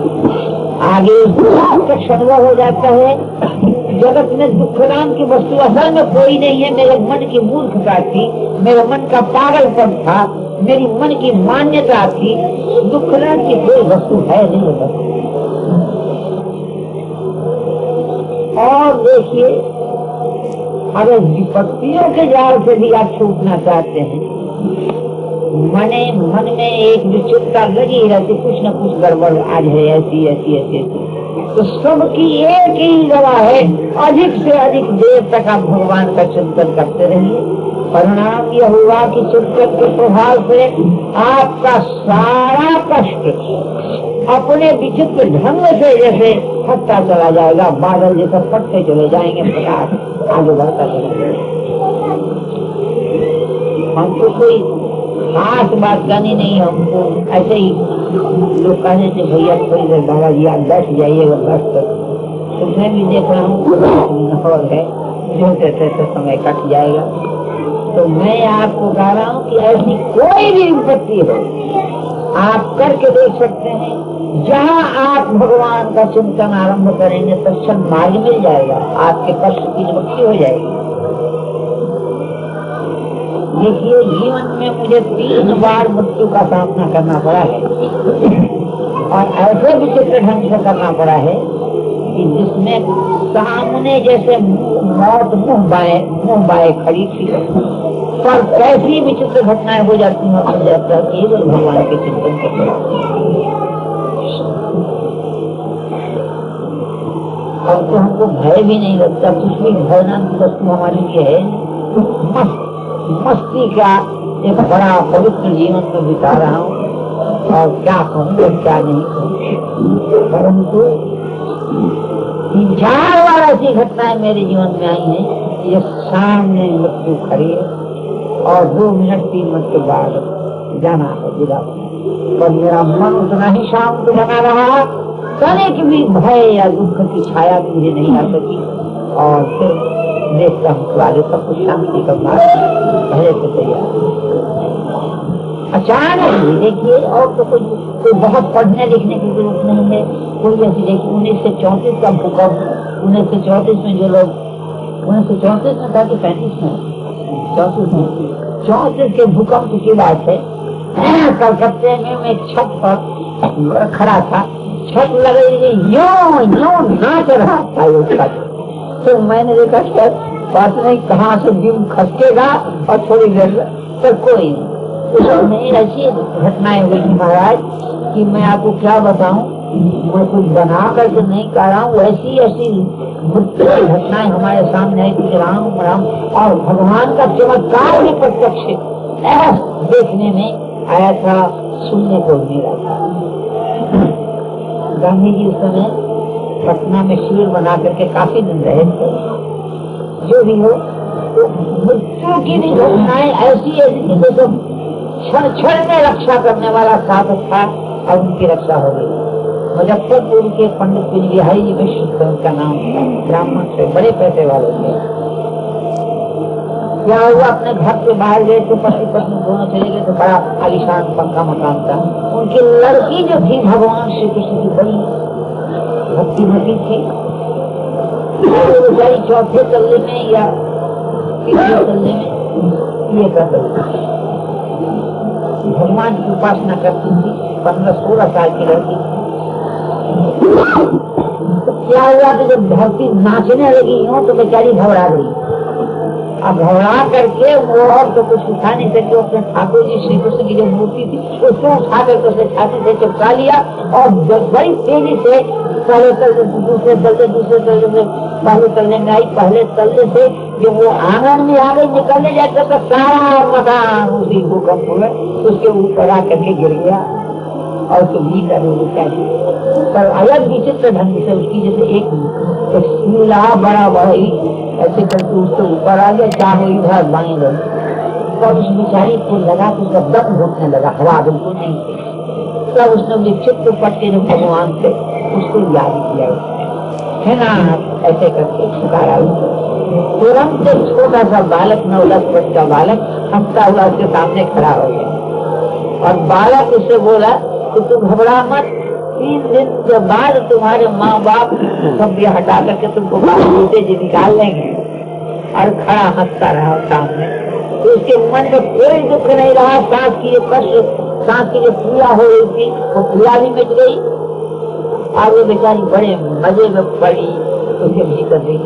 वो पंडित जी बेचारे कुछ आदमी स्वाई उठे, जितने आदमी थे सब लग करके दिन रात बिना खाए पिए 3 दिन तक लगातार लड़के खिलाती थी। उसके मर तो गई ही होगी पर उसका शौक तो निकालने लगे। उसके बाद ऐसी बचारे इसके भीतर है। धीरे धीरे थोड़ी देर के बाद वो होश में आ गई। होश में आ गई तो पूछा कि बेटी कैसे क्या हुआ? तो उसने कहा बाबूजी मैं जब निकलने लगी धरती तो मैं भागने के समय मैंने गोपाल जी के मूर्ति जो थी कहाँ थी मैंने उसको ले दिया था। आंगन में मैं आई थी तो ऊपर से सारा मकान ऊपर आ गया, मेरा दम घुटने लगा। तो मैं घबरा करके वही गोपाल जी को याद जो मैंने किया। एक 9 साल का 10 साल का बच्चा हमारे सामने शाम लड़का के खड़ा हो गया। बोले तुम भगा तुम्हारे माँ बाप सब आदमी की सहायता से सब टुकड़ा के 3 दिन रात के बाद तुमको निकाल लेंगे। तो मुझको तो पता नहीं लगा कि कितनी देर हुई। केवल बालक खड़ा था, अभी थोड़ी देर पहले लगा कि वो चला गया और आप लोगों ने हमको निकाल लिया। ये घटना 16 मैंने जांच करवाई थी जाकर के, वहाँ जीव से क्यों सच्ची निकली। जो भी हो मेरे कहने का मतलब है आपके जीवन में कष्ट तो आता ही है, दुख तो आता ही है। अगर आप छूटना चाहते हो तो भगवान निश्चित रूप से है, कोई न कोई उपाय भगवान कर देंगे और आपका दुख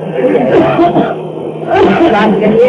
मैं क्या कहूँगा आपसे, पर मैं जीवन का रोम की सच्चाई लेकर के अपना अनुभव बता रहा हूँ और जो जांच करने के बाद सच्ची घटनाएं मिली उसी का उल्लेख में करता हूँ।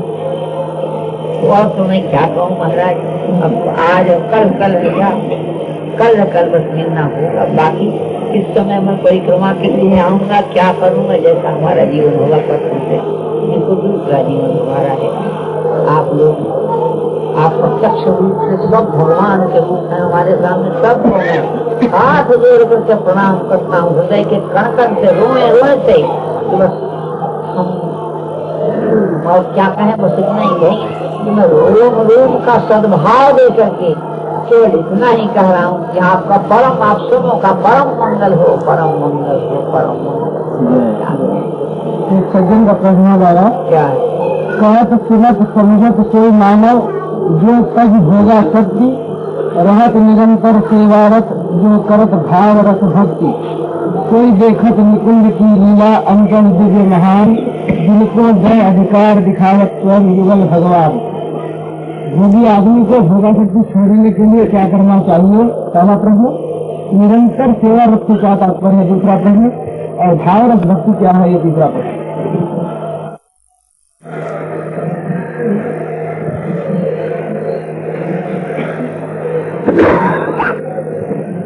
पहला प्रश्न क्या है? भोगी आदमी को भोगा शक्ति छोड़ने के लिए क्या करना चाहिए?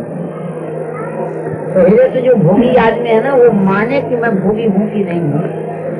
केवल प्रश्न के लिए जो सज्जन प्रश्न पूछते हो तो उनका समाधान तो मैं करने से पर अगर सचमुच उनकी भोगा शक्ति उनके अंदर है या उनका मन व्याकुल है, कुछ होना चाहते तो पहले वे सोच लें कि अगर मेरे भोगा शक्ति है तभी छूट सकती है कि जब तक मेरा मन छोड़ने के लिए तैयार हो जाएगा। तो चाहे बात बना करके कुछ भी चिट्ठी लिख करके चाहे जैसे भी पूछ लीजिए, अच्छी बात पूछनी, अच्छी बात करनी बड़ी अच्छी चीज है, परंतु भोगा शक्ति छूटने की जब तक उन सज्जन की आंतरिक इच्छा नहीं होगी उनको बड़ा कष्ट नहीं होने लगेगा कि क्या करूं, कैसे उपाय से हमारी भोगा शक्ति छूटे, तब तक छूट नहीं सकती।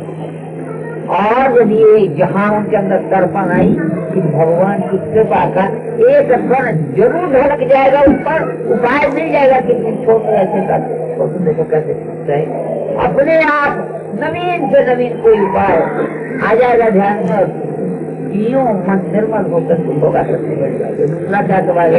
निरंतर सेवारत रहने से क्या तात्पर्य है? निरंतर सेवारत से तो मैं तो इतना ही समझा पद कोशिश करके कि भगवान का चिंतन निरंतर होता रहे, जिस भाव से जैसे निकुंज की लीलाओं का चिंतन हो अथवा किसी प्रकार किस प्रकार से भज सेवायाम धातु से बनता है, भज माने भगवान से, भगवान की सेवा का नाम, तो सेवा क्या प्रसन्न हो नहीं जाती। निरंतर सेवारत रहने से सेवारत का वही है कि भगवान के चिंतन में मन जुड़ा रहे, लगा रहे, सबसे ही समझ पाए हैं देना। तीसरी बात भावरत भक्ति क्या है? भावरत भक्ति, ये तो सवाल ही जरा सा हमको भावरत भक्ति भावरत भक्ति भावरत भक्ति अच्छा हम भावरत भक्ति भाव भी हो और बस उसमें आनंद भी आने लगे और इसके बाद फिर भगवान का चिंतन हो, उसी को भावरत भक्ति कहेंगे। और तो क्या कहेंगे? भाव क्या है? भाव दो प्रकार का होता है। एक भाव तो सिद्धि की दशा आने से पहले उत्पन्न होती है, उसका नाम रति रहता है, तो उसको भी भाव कहते हैं। और दूसरा भाव होता है कि जब मनुष्य को मनुष्य को प्रेम की प्राप्ति हो जाती है, तो उसके बाद प्रेम का परिपाक होकर के उसका नाम बनता है स्नेह, स्नेह का परिपाक होकर के फिर उसका नाम बनता है मान का परिपाक होकर के फिर उसका रूप हो जाता है प्रणय कहलाता है वो। उसके बाद प्रणय का परिपाक होकर के उसका नाम राग हो जाता है, राग का परिपाक होकर के अनुराग बन जाता है, अनुराग का परिपाक होने पर भाव बनता है और भाव का परिपाक होने पर महाभाव बनता है। इतनी 8 सीढ़ियां हैं। तो उसी में एक जो भाव है रति को भी जो प्रेम प्राप्ति के पहले की दशा होती है, जिसके लक्षण माने जब रति की दशा उत्पन्न हो जाती है तो शांति विरक्तिर मानसिकता आशावंता नाम गाने सदा होती आसक्ति सब जाने प्रीति सब करे, इस प्रकार के 9 लक्षण उसके अंदर मनुष्य के अंदर उत्पन्न हो जाते हैं। वो दशा भी रति का नाम रति की दशा है, तो उसको भाव भी दूसरा नाम भाव भी हो जाते हैं। इसी भावरत भक्ति, तो जिस भक्ति में जिस भजन में भाव भी हो और रस भी माने आनंद भी आने लगे, तो आनंद तो जब प्रेम का उन्मेष हो जाएगा तो आनंद आएगा। माने यही समझ का मैं बता सकता हूँ, बाकी किसी अच्छे पंडित महात्मा से पूछना चाहिए। हम तो बहुत कम पढ़े लिखे आदमी हैं, अब प्रश्न उत्तर करने की न हमारी आदत है न हमारी योग्यता है, और क्या करें। तब हमारी देखते जा रहे हैं रास्ता माता यही हमारे 6 दिसंबर 1978 को गीता वाटिका में परिक्रमा के बाद पूज्य श्री राधा बाबा के उपदेशामृत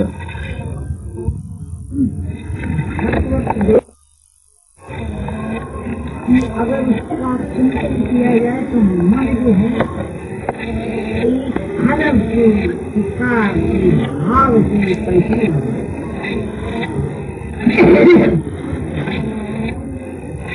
मुझे ठीक याद नहीं है, 1911 के आसपास की बात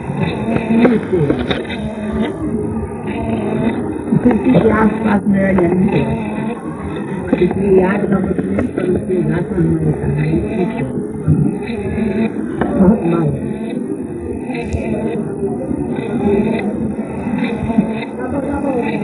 भाई परमानंद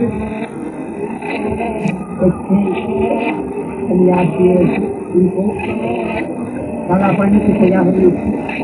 अब उन्हीं के सहोदर छोटे भाई बाल की फांसी की सजा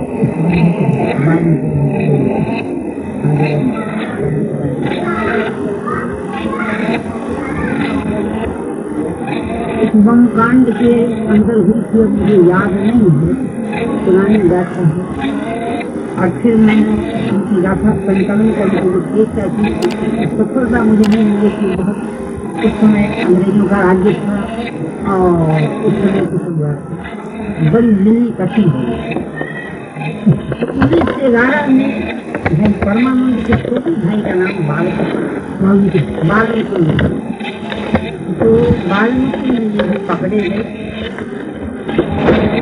बालमुकुंद बचपन से ही घर से विरक्त रहते थे, उनके हृदय में बड़ी प्रेम की आग जलती रहती थी। वो किसी को कुछ कहते नहीं, पर मन ही मन उनका मन देश के लिए प्राण में खबर करने की मन ही उनके मन में एक लालसा थी कि प्राण चला जाए, कुछ भी हो जाए, पर मेरा देश भारतवर्ष खत्म करे। और इस इच्छा को लेकर बालमुकुंद बेचारा प्रयास करने लगा अपने ढंग से। अंत में बालमुकुंद बेचारा पकड़ा गया। हमने सिगाया कोई बात नहीं, तो कुछ पकड़े गए। उसके बाद बहुत चेष्टा हुआ। उनके पहले बालमुकुंद जब थे तो बचपन में बिल्कुल विरक्त रहते थे। लोगों ने उनका मन किसी प्रकार संसार में फंस जाए, इसके लिए उनका ब्याह कर दिया। उनकी पत्नी का नाम था रामऋषिबाई। रामऋषिबाई उनकी पत्नी है, बड़ी सुंदरी थी, बड़ा सद्गुणशाली थी, बड़ी निष्ठा के साथ पति को सेवा करती, परंतु जीवन में पति को अपने मोह के बंधन में फंसा नहीं।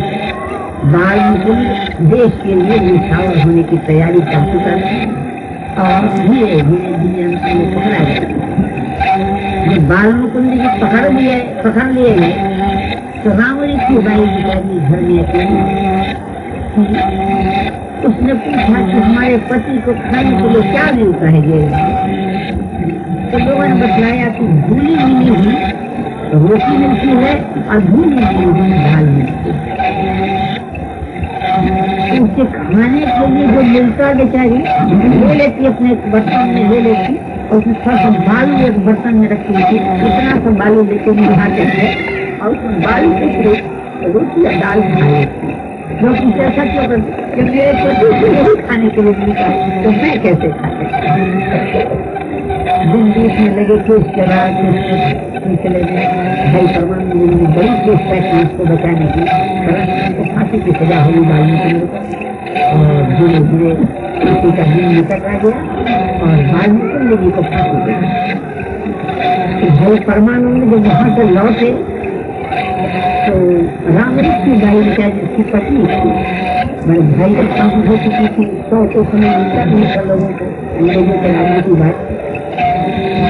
परमानंद जी अत्यंत उदास घर में आए और उसके दरवाजे पर गए, द्वार खुला हुआ था। तो उस बेचारे ने पूछा, भैया जी आप उदास आए क्यों? रामऋषिबाई ने पूछा कि आप उदास क्यों? तो बड़ी कठिनाई से केवल इतना ही बोल सके भाई परमानंद, भाई बालमुकुंद नहीं इतना सुंदर था। तो हसन मार की पंक्ति लगा कर तो बैठी थी। रामऋषिबाई ने सुन लिया। सुनने के बाद बोली फांसी बोल के, प्रभु प्रभु प्रभु पागल नहीं करते, प्रभु प्रभु थोड़ी देरी हो गई, क्षमा करो क्षमा करो क्षमा करो, शरीर उसका कांपने लगा, क्षमा करो। ऐसे कैसे दिखाया, प्राण शून्य हो गई रामऋषिबाई देखते देखते। देखिए, जब देश प्रेम की आग जलती है और पति प्रेम की आग जलती है तो ऐसी करुण करुण गाथाएं हमारे भारत में। तो आप लोगों को कल्पना नहीं हो सकती कि भगवत प्रेम की आग जब जल जाती है, तो भगवान के प्रेम के आवेश में जब पागल हो उठता है उसकी कैसी दशा होती है, कैसा वो होता है, कल्पना भी हम लोग नहीं कर सकते, क्योंकि हम लोग तो दशा उस दिशा की ओर हमारी कदम बढ़े तब तो कुछ कल्पना है। मैं कहना ये चाहता हूँ, समय भी आज नहीं और 3-4 घंटा ही में हमको बहुत का काम पहचाना है और हमारी बात पड़ी हुई है। मैं जब कितने दिनों की सबको देख करके उनको प्रभा देना है और इस तरह हो गया और क्या कहूँ, समय तो है नहीं। तो मैं ये कह रहा था कि आप लोग पढ़ाने बड़ी कृपा हम पर है, सभी रूपों में केवल अगर मेरे सत्य पर विश्वास करते हैं तो मैं एक भगवान को प्रत्यक्ष लेता हूँ इतना रूप और जब मन में कोई परायापन का प्रभु है नंदनंदन महाराज ने जो भी वृंदावन प्रभु के देश करेंगे ऐसा पर मैं कह रहा हूँ कि कदाचित बड़े भाग्य से बड़ी कृपा से अगर ऐसी किसी के ऊपर भगवान की कृपा का एक कण ढलक जाए और उसका मन भगवान की ओर बढ़ चले, कैसा निर्मल जीवन उसका हो जाएगा, कितनी लगन आ जाएगी उसके अंदर, उसकी कैसी संपूर्ण चेष्टाएं उसकी कैसी होने लगेगी। ये वाणी से कह करके समझाया नहीं। जो है मेरी प्रार्थना इतनी है कि आप लोग अपने पर भी कृपा कर लीजिए, हम पर कृपा आपकी अनंत है, अपार है कि मन आपका थोड़ा बहुत भी भगवान की ओर लगने लग जाए। यहाँ वास्तव में आपके जीवन का संपूर्ण जो केवल गर्भ की दिशाओं में हो रहा है, प्रायः सबका कुछ व्यक्ति होंगे जिनका जीवन सफलता की ओर जा रहा हो, जिनको अधिकांश का जीवन मैंने जो करीब 63 वर्ष में मैंने 63-64 वर्ष में मैंने देखा है, ठीक हमको याद है कि जैसे आप मैंने हम लोगों का जीवन जो है बिल्कुल माटी का ढेर दिखता चला जा रहा है, मिट्टी का शरीर है सब दिखता जा रहा है। कभी हमारी आंख में ये नहीं आई कि हम क्या कर रहे हैं, हमको क्या करना चाहिए। जैसे भैया भगवान जैसे एक भूमि अगर कुआं में जाकर गिर गई तो पीछे सब भूमि गिर जाएगी, वैसे ही हम जहाँ एक जा रहा है तो चल करेंगे, इस दिशा में जाइए जहाँ जाने पर शांति का साम्राज्य करे, अनंत अपार अखंड शांति आपका स्वागत करे, सबको जीवन सफलता की ओर जा रहा है, जाएगा। और नहीं तो मैं क्या कहूँ, भगवान आप लोग भी अपनी पहली कृपा कीजिए। मैं चाहता था ये कि कदाचित जीवन में आप लोग को 2-4 वर्ष अगर भगवान की ओर कदम बढ़ा सकते तो प्रत्यक्ष भी जाता। आज भी भगवान वैसे ही है, आज भी उनकी अपार अनंत दया का समुद्र वैसे ही लहरा रहा है, पर हमारी आँख बंद है, हम शराब के नशे में सो रहे हैं, तो हमको कैसे अनुभव होगा कि भगवान की कृपा कितनी विलक्षण और कितनी सुलभ वस्तु जो भी है। मैं इतना कह करके मैं ये कह रहा हूँ कि देखिए आज मैं आप सबों से विदा ले रहा हूँ, इसलिए तो हमारे जीवन में मैं देखता हूँ कि अब मेरा काम समाप्त हो गया है, मैं जो कुछ कर सकता था कर चुका हूँ। आगे ऐसा लगता है, अनुमान है, हमको ठीक पता तो ही पर कल या परसों हमको पता लग जाएगा तो मैं मौन हो जाऊंगा, कहने नहीं आऊंगा किसी को कि कुछ काम के लिए भगवान ने हमारा हमको निमंत्रित किया है, तो उनके निमंत्रण से मैं जाता हूँ। मैं इतना ही चाह रहा हूँ कि जो भी आप लोग अपने यहाँ पर आए हैं सबके चरणों में अनंत बंधन इसलिए कर रहा हूँ कि प्रभु ही प्रभु आप लोग हमारे द्वारा अपनी जान में मैंने चेष्टा की है, जीवन भर किसी के मन को न दिखाओ, पर कुछ ऐसी स्थिति है मेरी मन की कि मैं कैसे कहूँ कि हम कोई ऐसे आदमी तो लगता है कि आप कहिए ना ये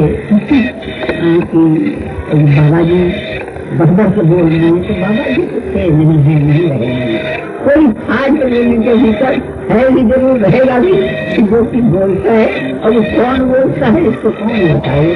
इतना ही कहते जैसे देखिए वल्लभ भाई पटेल वो बड़ा लेवल के पाकिस्तान बन चुका था, तो पाकिस्तान को जब भी रेडियो पर इनका ब्रॉडकास्टिंग शुरू होता तो सीधे उनकी भाषा ये होती, तो पाकिस्तान को क्या कहते, कुत्ता तो कुत्ता, रोटी मांगता था, रोटी मांगता था, ऐसे ही हिंदी को गुजराती हिंदी ठीक तो बोलने आते नहीं। कुत्ता था कुत्ता, रोटी मांगता था, अपनी रोटी में से तोड़ करके एक टुकड़ा दे दिया, ले खा ले, भूखना मत।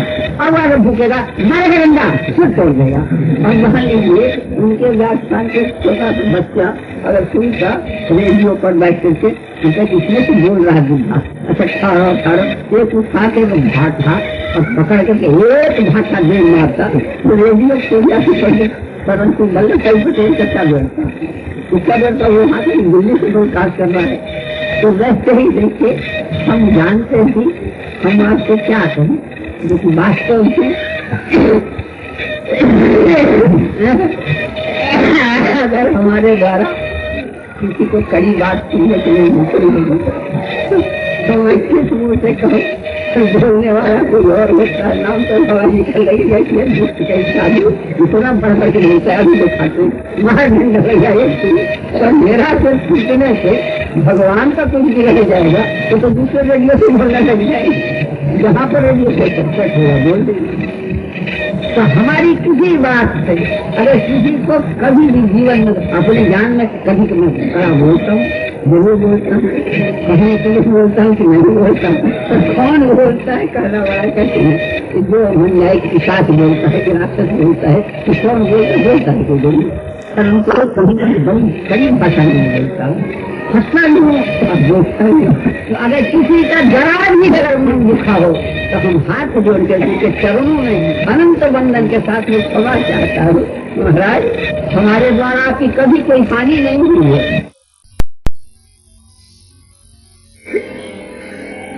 एक दुर्घट कभी हुई है, बड़े भाव में ऐसे नहीं थे ऐसी वजह से जो करके अपना कविता बनाया करते हैं, वास्तव में सच्चे महात्मा बड़े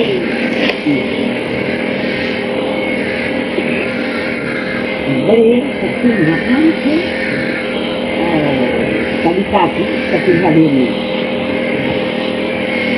इनका एक सुंदरिया बनाई है,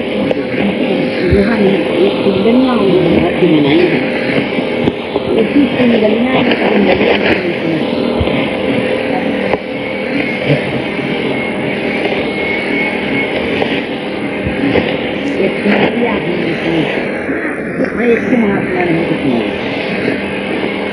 नावरी मोरी झांझरी गोदी पाथर हे नाथ हे प्रभु हे भगवान,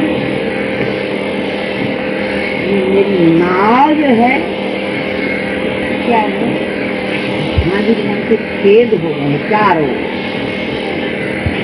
हमारी इंद्रियां जो है जर्जर सी हो गई है, उनके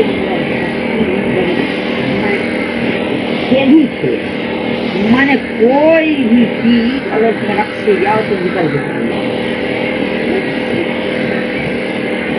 नावरी मोरी झांझरी खेत जब किसी चीज हो जाती है तो क्या होता है, तो सुविधा जैसे पानी नाव नदी में नाव है तो क्या होगा, उसमें पानी भरने लगेगा कि नहीं लगेगा। नावरी मोरी झांझरी और महाराज देखिए दो जीव पाथर, पत्थर का बोझा इसको भरा हुआ है। पत्थर क्या चीज है, अनेक जन्मों के नदन असंख्य कर्मों के संस्कार नाव पाथर। और इसे प्रभु जरा बैठा देखिए, समुदित हैं घोरे उठक, घोड़ा होता है जिसे एक बात में आवत है क्या करते वन क्या करते हैं, तो जैसे पानी का ऐसे करके मंगाता अगर उसमें नाव पड़ जाए तो गिरा, तो चारों ओर एक नहीं मारा चारों ओर, ये चारों ओर जैसे कि देखिए मोरे उठो, मोरा क्या चीज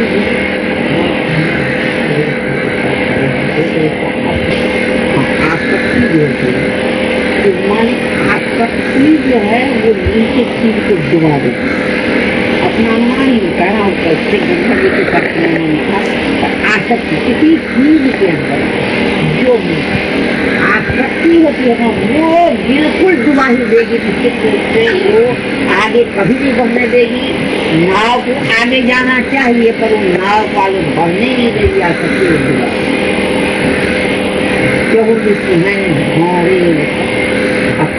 मैं प्रत्येक ओर हमारी आसक्ति घटी है, सब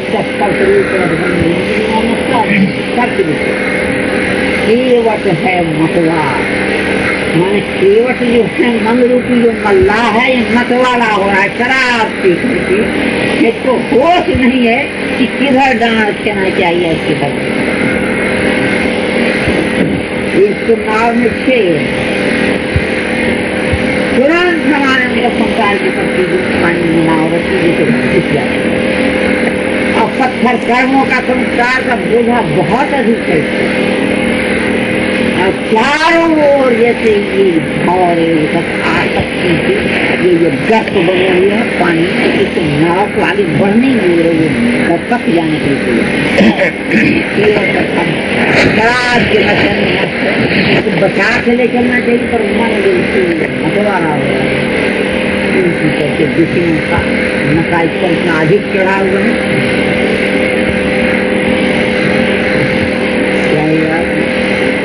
देता है केवट है केवट है मतवार, नाव मझधार बिल्कुल नशे में भरा हुआ मतवाला जैसे मल्लाह क्या करे कि जहाँ पानी बिल्कुल बीच धारा में जिसको किसी प्रकार कब्जे में न लाया जा सके, मैंने ऐसे जीवन की आसक्ति का प्रवाह, मैंने आसक्ति का प्रवाह मैंने जीवन में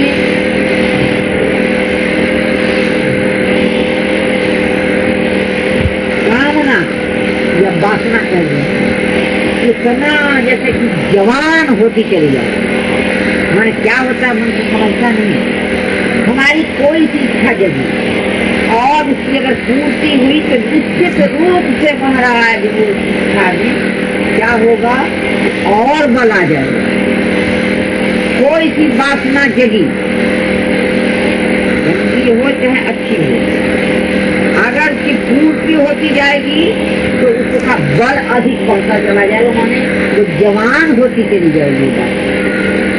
तो जवान में बहुत ताकत होती है, बूढ़ा बेचारा ये बच्ची तो बचपन से जैसे करते वासना की पूर्ति करते करते केवट है नाव, केवट है मतवार, नाव मझधार और आंधी उठे प्रचंड से पर बरसत पानी।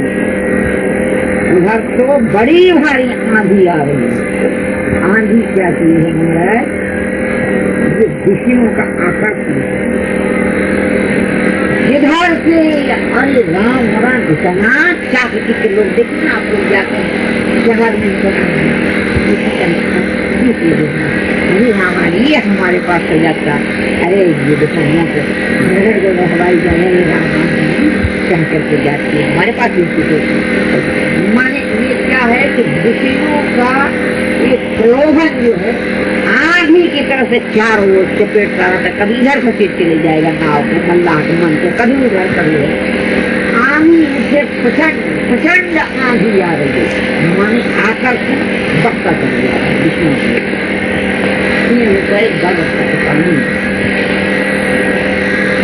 और उस पर पानी ऊपर से बढ़ता। देखिए माया जो है, माया क्या करती है? जवान जो है माया के लिए दैवी हिसाब मन माया बड़ी भारी है, दुष्कर है माया का जाल। देखिए माया ही माने भगवान आया, मन माया मन जो ना हुई और किसी से हो रही है जो की और दिन रात परेशान करती रहती। जैसे कि देखिए माया जो है ना, इसकी कोई शक्ति नहीं है, बस ये भूत है, ये है, तरह तरह की कल्पना होकर तो बड़ी दुर्दशा बनती है। इसमें वर्णन आता है जैसे किसी के पास भेड़ हो, भेड़ बकरी हो और हजारों बकरी, तो अगर एक भेड़ बकरी भी कोई निकल करके कहीं दूसरी टोली में चली जाए तो सारी शक्ति वो भेड़ वाला लगा देता है कि कोई समझेंगे जिसको जैसे प्रदर्शन करवाते हैं। ये वर्णन आता है कि जब मनुष्य भगवान की ओर, परमात्मा की ओर चलने लगता है तो माया अपनी सारी शक्ति लगा देती कि अरे ये तो अपनी माया के पार चला जाएगा, इसको फिर से ऐसे लेकर कुछ बताओ कहीं निकल न जाए। जैसे यही उदाहरण दिया है जैसे वो भेड़ वाला अपनी सारी चेष्टा लगा करके क्या कर ये तो पार लग जाएगा, ये हमारे राज्य से बाहर चला जाएगा, इस पर तुम्हारा कब्जा नहीं होगा। तो तेरे ऊपर बरसों का पानी माया जो डुबाने वाली शक्ति की नाव में अगर पानी भर जाए तो असल में माया का प्रभाव मैंने माया का अर्थ है कि तरह तरह के ज्ञान, तरह तरह की भ्रांति चारों ओर से हमको घेरे चली जा रही है। पानी मैंने डुबाने का सारा सामान तैयार है। एक तो हमारी नाव में खेल माने हम क्या, हमारे अंदर कोई सी चीज घट कर कुछ कर कोई पानी पहुंचे, कोई सी चीज है गंदे संसारक के बुरे सब पानी को ठीक नहीं करते किसी पानी अब पत्थर का बोझा कर्मों के संस्कार से महाराज इतनी नीचे दब गई है कि पानी जैसे अगर एक हल पालो तो डूब जाए और हमारे चारों ओर महाराज आज तक नीचे गर्त बन रहे कि नाव दांत डूब गए, मेरी दिन मैया डूब गए। केवल अल्लाह शराब के नशे में मन को विवेक नहीं रह गया, उसको ये पता नहीं कि हमको किधर चलना चाहिए, कैसे हम नाव को और बीच धारा में जहाँ खूब अच्छे तरह से मन गंभीर है, मन जहाँ हमारी सुखना बातना करना जैसे करना बिल्कुल जवान की तरह से होकर कहीं दबोते जा रहे हैं और आंधी बिजलियों का प्रलोभन चारों ओर से हमको घेर रहा है। अब पानी माया अपनी सारी शक्ति लगाए जा रही है कि कभी कैसे जाओगे बेटा, देखते हैं कि कैसे पार लगोगे, तुम कैसे भगवान को जाओ। ऐसी स्थिति में जब भगवी महाराज कवि थे और महात्मा को अनुभव करते थे ऊपर कहते घर कबीराए, मैं महाराज मैं कवियों का राजा तो हूँ परंतु मैं क्या कह रहा हूँ जरा सुन लीजिए। कहते घर कबीराए नाथ हो तुम ही खरैया नाथ, अब दया करके मेरी नाव खेलने के लिए तुम आ जाओ, हमारे दया करके तुम आ जाओ और उठे दया की डांड।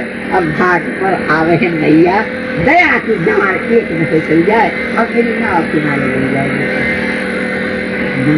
भगवान की कृपा का आह्वान किया तो देखिए महाराज बाकी बहुत चीज है, बहुत कुछ आज के जमाने में किसी निश्चय पर अडिग रह करके आप 2 कदम भी आगे नहीं बढ़ सकते। हाँ ठीक है, परंतु संसार के सभी लोग करते हैं, इसे करने में क्या पाप है, हम देखिए ना वो करते हैं वो करते हैं, अभी तक करना नहीं होता है। दवाई खाते हैं, दवाई खाने में क्या क्यों नहीं खाया ले जाए, हम बीमार हैं क्या से फायदा होता है। 10 तरह की युक्ति लगा करके आप उसी रास्ते जाइएगा जिस रास्ते से आपके जीवन में अशांति बढ़े, आपके जीवन में बड़ी बड़ी निराशाएं बढ़े, आपके जीवन का रास्ता गड़बड़ा जाए। जो जंगल के बीहड़ पथ में जाकर के बिल्कुल जैसे सना की डाकियों की जिनका पत्नियों के बीच में आप चले जाए, मैं आप मृत्यु की ओर चले जाए तो क्या है निश्चय आपका गरीब है जैसे इधर झुलमुल, इधर से इधर, इधर से इधर चलते जाए। ऐसी स्थिति में क्या उपाय क्या, बिल्कुल सच्ची बात है, कोई व्यक्ति करके देख सकता है।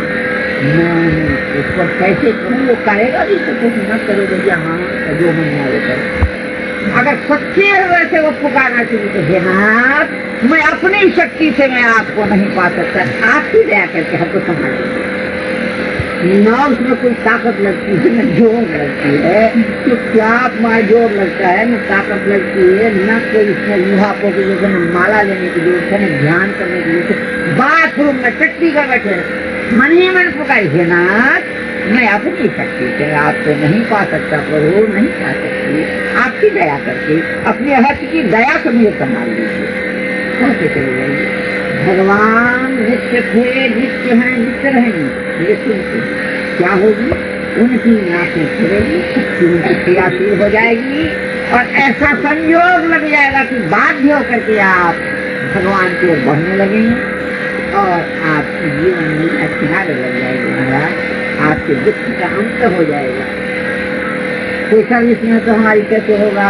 देखिए महाराज, लड़की के विवाह का प्रश्न है, हम देखिए महाराज क्या करें, महंगाई बहुत अधिक बढ़ी हुई है। देखिए साहब हमारा बॉस बड़ा टेढ़ा है, बड़ा तंग करता है हमको। देखिए हमारा चोरी चली गई, हम रात में देखिए महाराज वहाँ पर हम पैसा जोत से हमारी साइकिल छीन गई, न जाने किसी शक्तियों के जाल के बीच में आप चलते रहे, प्राण कांपने लगता है। तेरे अंधेरे में जाने पता नहीं महाराज, चोर हो, सांप हो, बिच्छू हो, पद पद पर शांति के विभाग तक नित्य आपको चारों ओर से घेरे रखते हैं।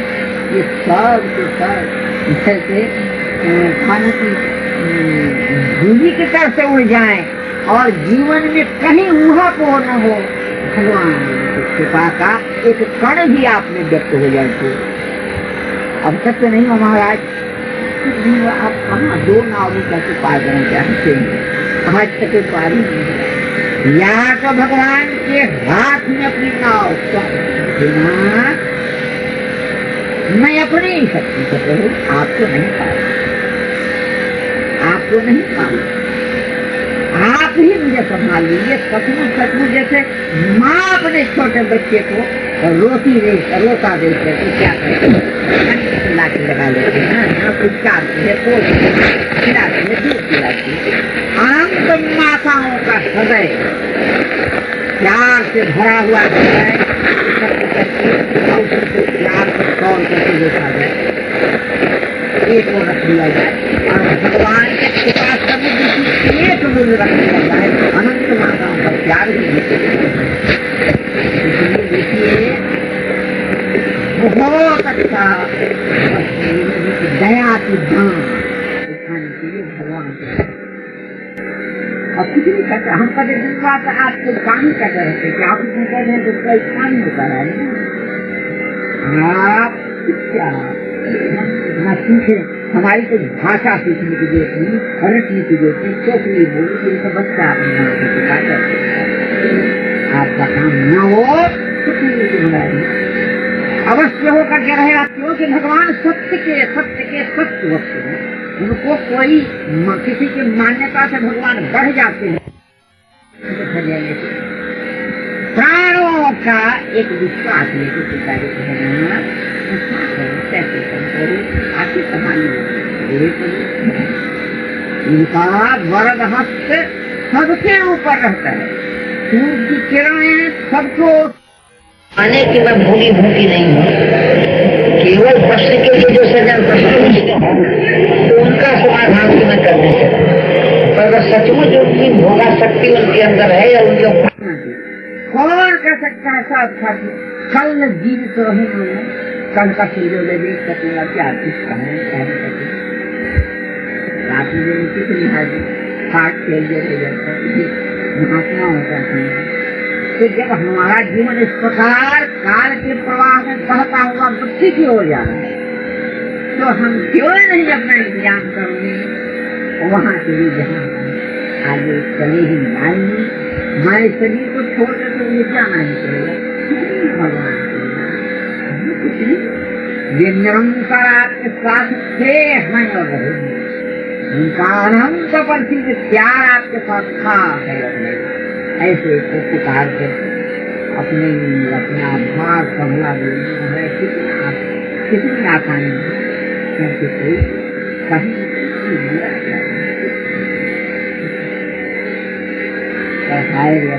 मन ऐसी चाहिए अवश्य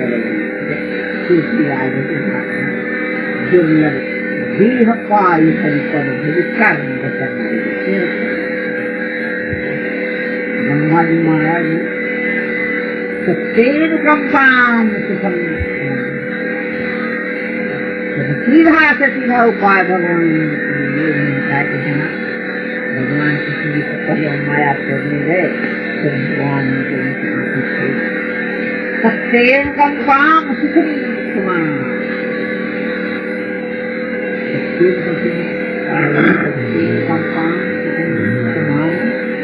धुम्यान एवात्मकृतं विपाकं बपुर्भि विदधं वीरेति मुक्ति कभी जैसा अरे भाई आप आंखें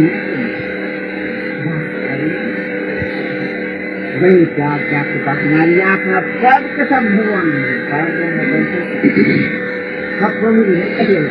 कमाओ होगा जीवन में कहीं पर भी माने भगवान की कृपा का आश्रय करने वाले को निराशा नहीं मिलेगी, नहीं मिलेगी। कोई यहाँ का बड़ा आदमी होता है, उसका हृदय इतना विशाल होता है, उसके आगे हाथ पकड़ के देखिए वो कभी ना नहीं कहेगा। क्यों?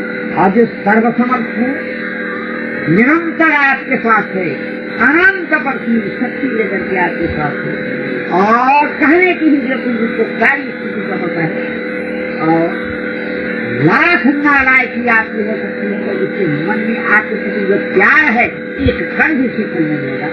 उसके आगे हाथ पकड़ के अगर आप कहें मैं अपनी शक्ति से आपको नहीं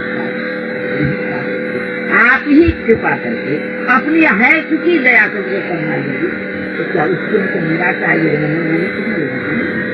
नहीं सब लेकर छोटे बच्चे को चढ़ा करके वहां ले जाती है। उसकी अपेक्षा अनंत गुणे प्यार से भगवान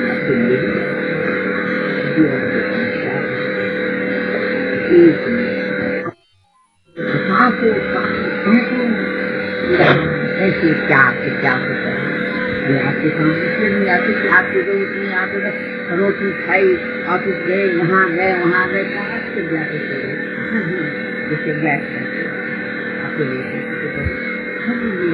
क्या करें कैसे मैंने दया की आशा लगाई। मेरा कहना है कि कृपा की आशा लगाई अवश्य आएगी कृपा। कभी नहीं देखती कि कितना नालायक है, कैसे इसके जीवन में क्या इसने किया है। वो वर्तमान देखती है भगवान की कृपा। चलो अपने परिवार में बात कहते हैं तुम्हारा जीवन समझ नहीं जाता हम कैसे समझ लकड़ी दूसरे सामने घाट पर बह के गिर और उसको न निकाला जाए तो बस किनारे होते होते यहाँ पर मान लो कि ये नहीं करे। और भगवान की कृपा का हमने उल्लंघन किया था। तो भगवान की कृपा जब एक बार चल पड़ती है किसी जीव पर तो वो कभी रुकती नहीं है। ऐसा क्या है कि अहंकार का पर्वत आगे रहता है तो जैसे यहाँ की नदी तो बाएं दहीने होकर के निकल के चल देती है, इसीलिए नदी टेढ़ी मिल जाती। पर भगवान की कृपा जब आगे अहंकार का पर्वत मिलता है तो वो क्या करती है जैसे कि वहीं पर खड़ी हो जाती है और वो ऊपर की ओर उठने लगती है। मैंने एकत्रित ऐसे ऊपर से ऊपर नो जैसे पानी बढ़ता चला जाता है ना उसकी यदि गंभीर होती चली जाती है ऐसे ऐसे ऐसे चलते चलते अंत में वो अहंकार के पर्वत को डुबा करके ऊपर से बह चलेगी कृपा। आपको दूर चलेगा अहंकार कहाँ गया सब काम आपका हो जाएगा। कृपा कभी धोखा नहीं देगी, कृपा कभी आपको छोड़ करके नहीं जाएगी। सीधा सा उपाय यह है कि आप उसका आवाहन कीजिए, नमन कर दीजिए, आओ आप तो अपनी कृपा तैयार बैठे हैं हम अपना ऐसे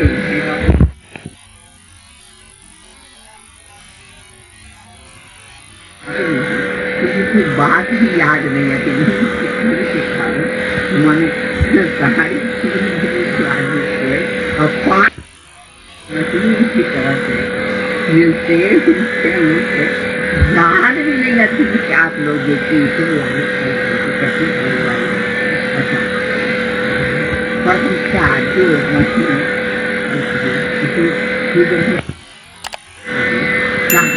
अच्छा बातें हम हैं इनके बाद पहले से तैयार 10 तरह के हाँ इसके बाद जीवन की ऐसी दशा होती है हाँ देखिए हमको याद किसी को और हमने किया भगवान की कृपा ऐसी अपने आप पता लग कहीं हमारे भगत जी आर्थिक इतने बड़े पड़ गए बहुत कम लेते हैं और बड़ी भारी जमींदार और उनके जीवन का कभी मानते जीवन का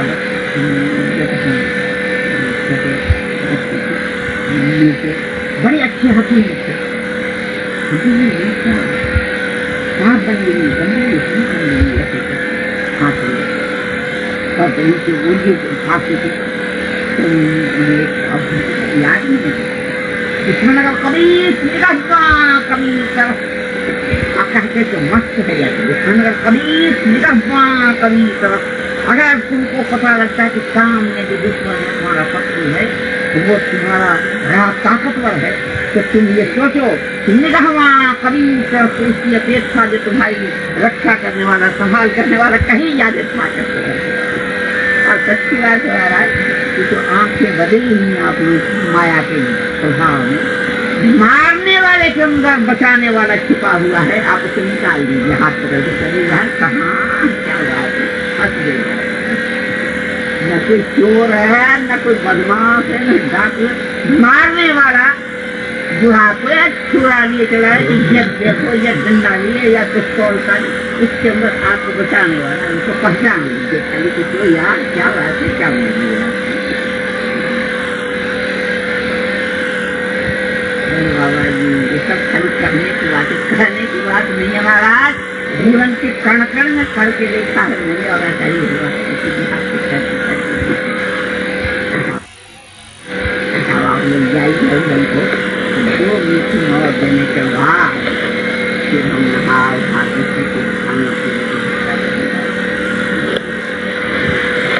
अब भजन दादा है अब बैठो तो तुम बोलो ना यार खाली लपड़ देखो भाई ये जो बड़ी बात है बड़ी खाए में बड़ा तेज हो यार देर हो जाएगी अब तुम कर सके का अब आज से देर हो जाएगी ना देर हो जाएगा काल से यार भजन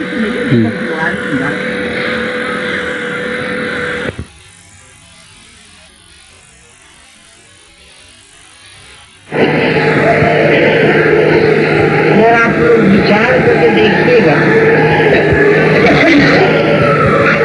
ऐसा लगेगा मैंने बंद करके बनावटी मुद्रा बनाकर हम अपने को ऐसा दिखा सकते हैं हमारे जैसा बड़ा सुखी है मैं बहुत ही बड़ा मस्त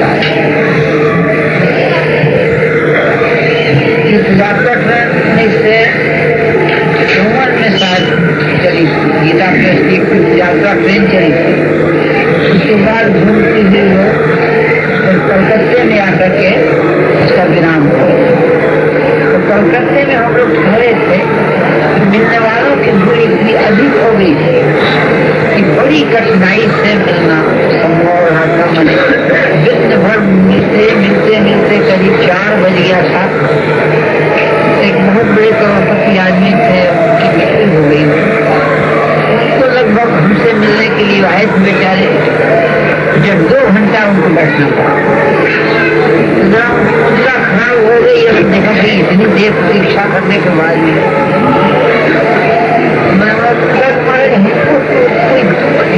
हमारे मन में कुछ सवाल है हमें तो मिल बिल्कुल मस्तानंद फकीर हो महाराज, आपको तो कोई दुख नहीं। उसको बड़ी हंसी आई उसकी बात सुनकर। हमने उनका नाम काफी जान पहचान थी। हमने कहा देखिए महाराज, नाराज तो मत होइएगा, मुझे तो ऐसा लगता है कि आपके कलेजे में भट्टी जल रही है और आप ऊपर से बनावटी व्याख्यान दे रहे हैं हमारे सामने की हमें तो कोई दुख ही नहीं हुआ। कहिए मत कहिए, हमको अगर आपको देर हो गई जो 2 घंटा प्रतीक्षा करनी पड़ी, इसका ये अर्थ नहीं कि हमारे सामने अपना गुस्सा निकालने के लिए बनावटी बात करते हैं। आप मत कीजिए, बात करना देर होगी चाहिए तो बेचारे हम देखा ये साधु बड़ा रियल टप्पू है, इसको थोड़ा सा कौन ऐसी बात है। फिर अपना कहने लगे तो सचमुच उनके अंदर इतनी व्यथा भरी हुई मुझको मिली कि राम राम राम राम, वो कम से कम उस समय भी उनके जमाने में जब 1954 की बात होती, मेरा अपना ख्याल है कि उनके पास कम से कम 15 करोड़ रुपए थे मुनाफा से 1954 ईस्वी की बात कर सकता। पर शांति नाम की वस्तु उनके अंदर नहीं थी, बिल्कुल नहीं। आधे घंटा 40 मिनट बैठे मेरे पास, ऐसी ऊपर से दिखला देना कि मैं बिल्कुल चिंता शून्य हूँ, मुझे कोई भी दुख नहीं है, मैं बड़ा प्रसन्न हूँ। इस तरह से नाटक के पात्र की तरह से हम बन सकते हैं और छाती पर हाथ रख करके देखें कि हमारा सुख सचमुच कितनी देर कैसे रहा।